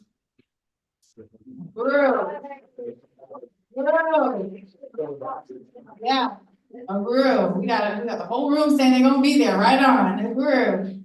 So now this is a portion of the program. We're gonna open it up for about 15 minutes for any questions or comments for our panelists today. And so we have our incredible Uhuru 3 here to answer any questions. When I came in, I saw Comment Carter. I thought I recognized him. He told me his name, and I was probably wrong in my assumptions of having met him. But the thing that's striking me, his name is Carter. and he said something to the effect there are a lot of parties or something like that. And I think it's really interesting and striking because he didn't have a Russian last name. But I'm saying that is that most of the Africans in this country who have last names that are not indigenous to Africa, they don't have Russian last names. But that's a statement about the relationship that Black people have to Russian. Right. Versus the colonizers, right? Yes, You know, so Yeah. yeah, I just wanted to say that. I think that was significant. Yeah. Yeah. Uhuru. All right, 2 hands. Oh, sorry. Oh, yeah, I was just gonna make a comment that, following the chairman's line of thinking that Russia and African peoples have actually had very good relations. And I think that should be underscored. The imperialists, they certainly want to divide Africa and Russia, but Africa and Russia should be more united. Because it's been a mutually beneficial relationship for a very long time. Very long. I think it's fair to say that, that's all. Very long. Yeah. Does Jill Stein, plan to be there in August and September to show, support? We are, Go ahead. okay, I mean, Jill Stein is someone that we are reaching out to participate, and Jill Stein has made several now public statements in support of the Uhuru 3. One when she was arrested at Wash U. She was supposed to do a campaign event at our Solidarity Center in St. Louis. And she went to one of the protests on the campus at Wash U. And after she was released from jail, she, reaffirmed her support for the case of the Uhuru 3. Yes. So, yes, we're calling on Jill Stein to be there at the August 31st and the trial as well. Yes. All right, well, if there are. Just in relationship to the comment that the comment made about the history of the relationship between Africans and Russia. The Russian Revolution, 1917, came in the wake of the First Imperialist World War. And this was a war to redivide the world among colonial predators. That's what it was all about. And the Bolsheviks, Russia, under Lenin, had pushed the thing that they should turn this world war into civil war against the colonial countries, the capitalist countries they lived there. And Russia refused to participate in that war. And that was a war, again, to redivide the world. But if you look at that same time frame, you get a really better image of what that was about, because colonial people around the world were engaged in serious struggle. And this is what this fight was about. Remember the Balfour Declaration where England gave Palestine to European Jews. You had the French Pitts, what's the name? Sykes-Picot Agreement, where France and England had divided up what we now call the Middle East. All of those territories, the French and British together did that, and they wanted Russia to participate in it. But the Russian Revolution sort of frustrated that. They thought they would get some support from Russia because of Trotsky and some other Jews who were in the leadership of the Russian Revolution. I mean, those are just a couple of the things that happened. And so it was the anti-colonial struggle around the world that really thrust Russia, the Russian Revolution.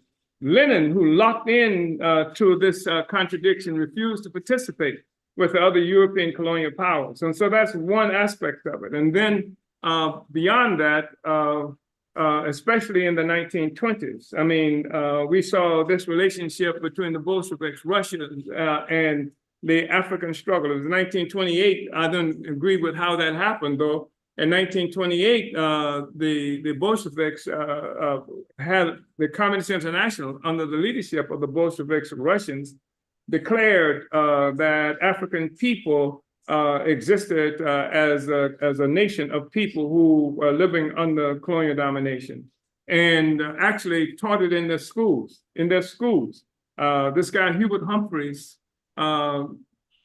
he was at one time the vice president of the United States. No, not Hubert Humphreys. Was it Humphreys? Who was the guy? Yeah, Humphreys talked about how he had this debate with Khrushchev, who was the leader of Russia at the time. He had this discussion, and Khrushchev was giving him all this history about Black people in this country. And it blew his mind because Khrushchev knew more about it than he did. And the reason Khrushchev knew, because they were teaching it in the schools in Russia, under what they call Soviet Russia. And in fact, they declared, the Russians at this time declared racism to be a security, it was a security issue for the world, and certainly for Russia, this racism. They put a white man who had gone to Russia to support the Soviet Union in some of the industry that they were, developing. They put him on trial for insulting a Black man who was there with them. So Russians, and of course, the history that Russians had in supporting revolutionary struggles of Black people, that's been there for a long period of time. So this whole notion, but the assumption here, and it plays on the arrogance, they plays on the assumption of certain kinds of prejudices that they've created among white people in this country, hubris, because, this is a shared hubris, this whole consolidation of what they would call the American nation, which is a mischaracterization of what this is, but they play upon that. And so there's a notion that nobody has agency except white people. And so that if Black people come up with something, they stole every idea you got anyway, that's anyway, if African people come up with something, if they didn't suggest it, then somebody else white must have told us what to do and how to do it. And they assume that this is something that would play well in the general white population, but they're wrong, because we've been working on that for a while now. And one of the reasons we survived this whole assault on the Black Revolution of the 60s, because we opened up a new front of struggle as a part of our strategy to win power. And that new front of struggle is sitting right here next to me. And so that we have, our movement exists in something like 130 different cities in this country of white people who are organizing for reparations, or white people who are exposing the genocide being committed against African people, white people who do political education in more than 130 cities in this country. So they're wrong in their assumptions, but that's never stopped them from doing anything, yeah.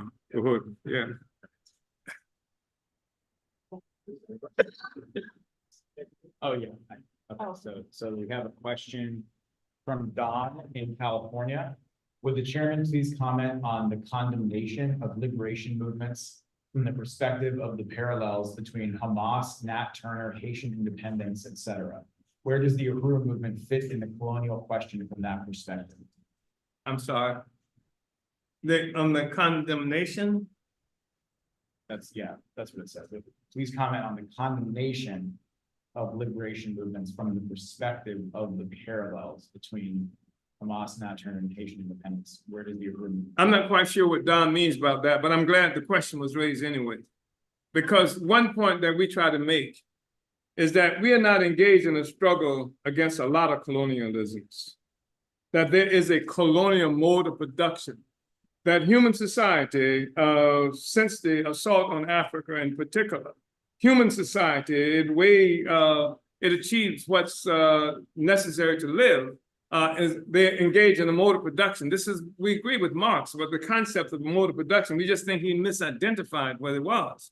That's what he comes up with, the primitive accumulation of capital. He's talking about a mode of production. And that mode of production is colonialism.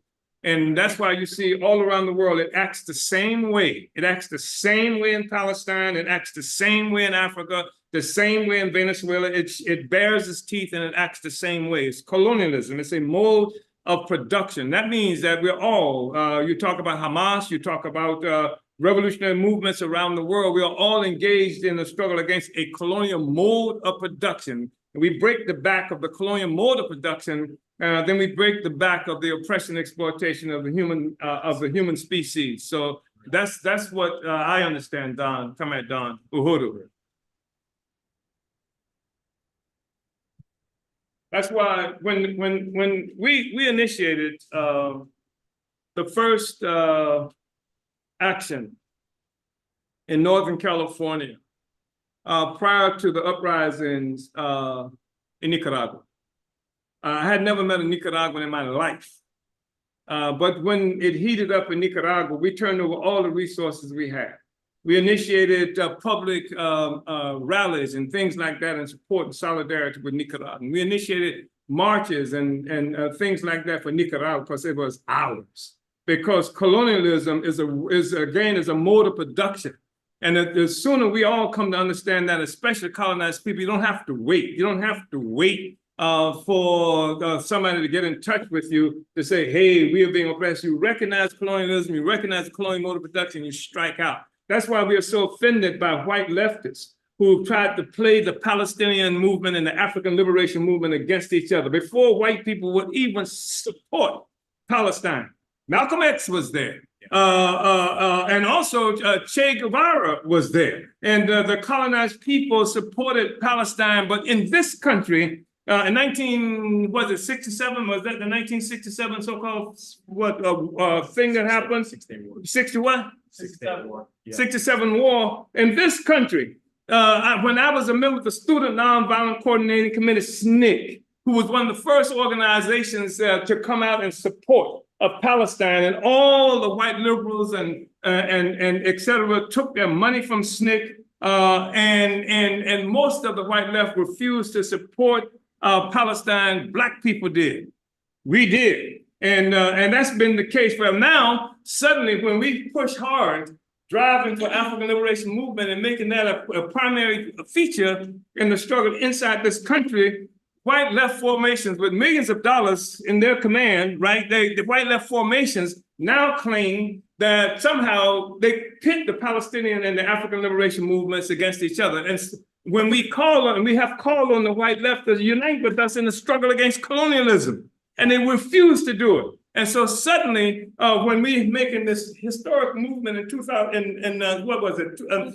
23, to black, the anti-colonial black supportive black movement, then we get this white people love Palestinians so much that they pick the same day, they pick this very same day, even against the advice of Palestinians who were in the room, saying that it's not a good time, let's do it in such and such a day. They refuse to go with the advice of the Palestinians and pick the same day. This is a white left group we have been asking to support and participate in the struggle against African colonialism. They refuse. And so now they pit our struggle against the struggle of Palestinians. And that's their way of being able to oppose black liberation. They ain't going to Palestine. They are not going to Gaza. We got the comrade there in Gaza, but that organization is not sending anybody to Gaza to fight. They can fight right here in the belly of the beast, and they refuse to do that. Instead, they try to take support from the struggle against colonialism that's led by African people and claim they're doing it in order to support Palestinians, which is bullshit. Right.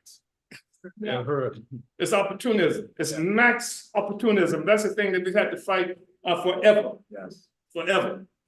Yeah. Why do you think they did that? Because they're opposed to black liberation. It's opportunism. Yes. Why did the French Communist Party oppose the struggle, the liberation of the people in Nigeria? Black people in Nigeria. Why did the French Communist Party hesitate for the longest period of time to support the struggle against France in Vietnam? So can this be seen like them being the carrot and the other being the stick? Like they want to be over black people, but well, they want to dominate. They want to define what the struggle against "quote unquote" imperialism is all about. And that struggle against imperialism, the way they define it, does not knock the pedestal out from this, protecting their own privileged place on top of the colonized peoples of the world. That ain't supporting Palestine. Right. Palestine, the thing is, Palestine, they've been attacking Palestine forever. And the way you support Palestine is unite the struggle of Palestinians with the colonized peoples of the world, not pick your little place in and pit this thing against pit us against each other. That's not supporting Palestine. And the African Liberation Movement has always been there before they were there. It's like Biden, who loves us now, but who was opposed to the Civil Rights Bill. Biden, who loves us now, but who was opposed to busing because he didn't want his children to have to go to school in a jungle. It's the same stuff, you know. Yeah. Just a different toilet. Yeah. Chairman, just to let you know, Don said that he felt his question was expertly covered. Uhuru, come here, Don. And also, Paul Wood, who's watching online, was very inspired and went ahead and contributed $250.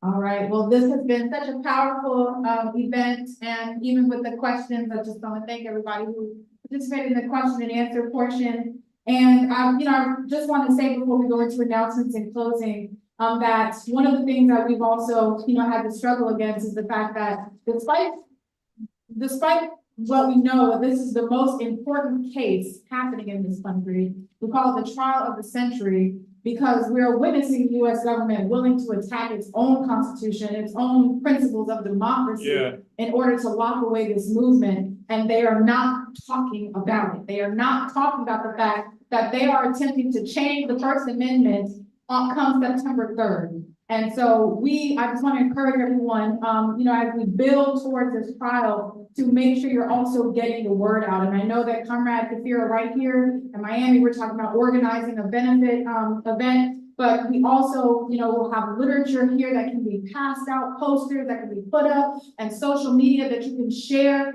and spread the word so people know about this case and know about the fact, that freedom of speech is under attack, and that come September 3rd, this is what is going to be on trial. And everyone, has to know that that is happening, because they have to be able to take their position, to take their stance. And when we talk to most people with common sense, with a brain, will be able to say, even if they don't agree with every single thing that we say, that they want to, if they ever get in a position of needing to criticize or challenge the U.S. government on anything, they don't want to be locked up in prison, and that they want to be able to also hear something different. Just like the chairman said, you had this phony thing called a debate yesterday where these are the two options, and the people deserve to hear something else, because that is what the future looks like.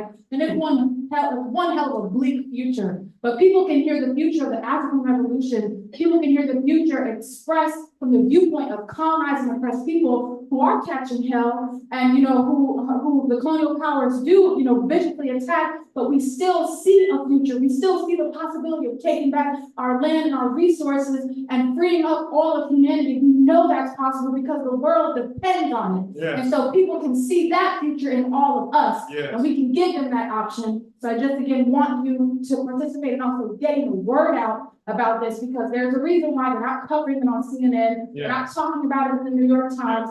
All the bourgeois media are collaborating. They're part of the state apparatus to make sure Mark Zuckerberg, part of the apparatus to make sure that people do not know that this is happening. So I just wanted to call on people to do that as well. And a couple of announcements. On July 27th, we will have our 2-year anniversary event, 2 years after the raids. This is a major event hosted by the Hands Off Uhuru campaign. This is going to be a webinar event, so people will be able to participate. Also, every event that I'm talking about can be found on the Hands Off Uhuru calendar, which is located on the handsoffuhuru.org website. Again, we've mentioned August 31st, not one step backwards, march and rally in St. Petersburg, Florida. We kick off at 11 a.m. So make sure you're there in St. Petersburg, and then stay as we kick off for the September 3rd trial that occurs in Tampa, Florida. So those are all the things that we have upcoming, and then we'll look forward to information as we plan that next event right here in Miami. And again, really want to salute all of you for participating, all of the organizers here, Comrade Kafira, the Uhuru Solidarity Movement for organizing this event today, the Uhuru 3, our leadership, Chairman Omali Yeshitela, Freedom Lab for this incredible venue, and to all of our endorsers, co-sponsors, and everyone who participated in the solidarity statements. Just want to salute you, and we will see you on the ground in St. Pete and Tampa, Florida. Uhuru.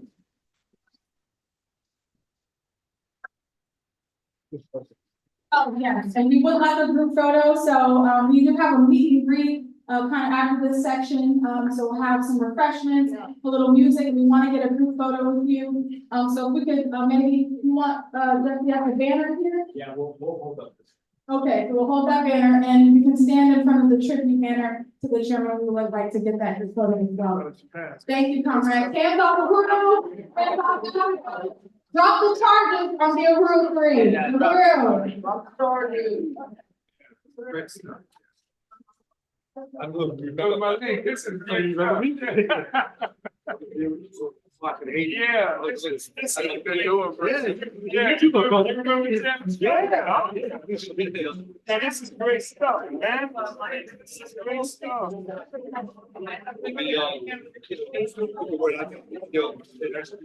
Right on.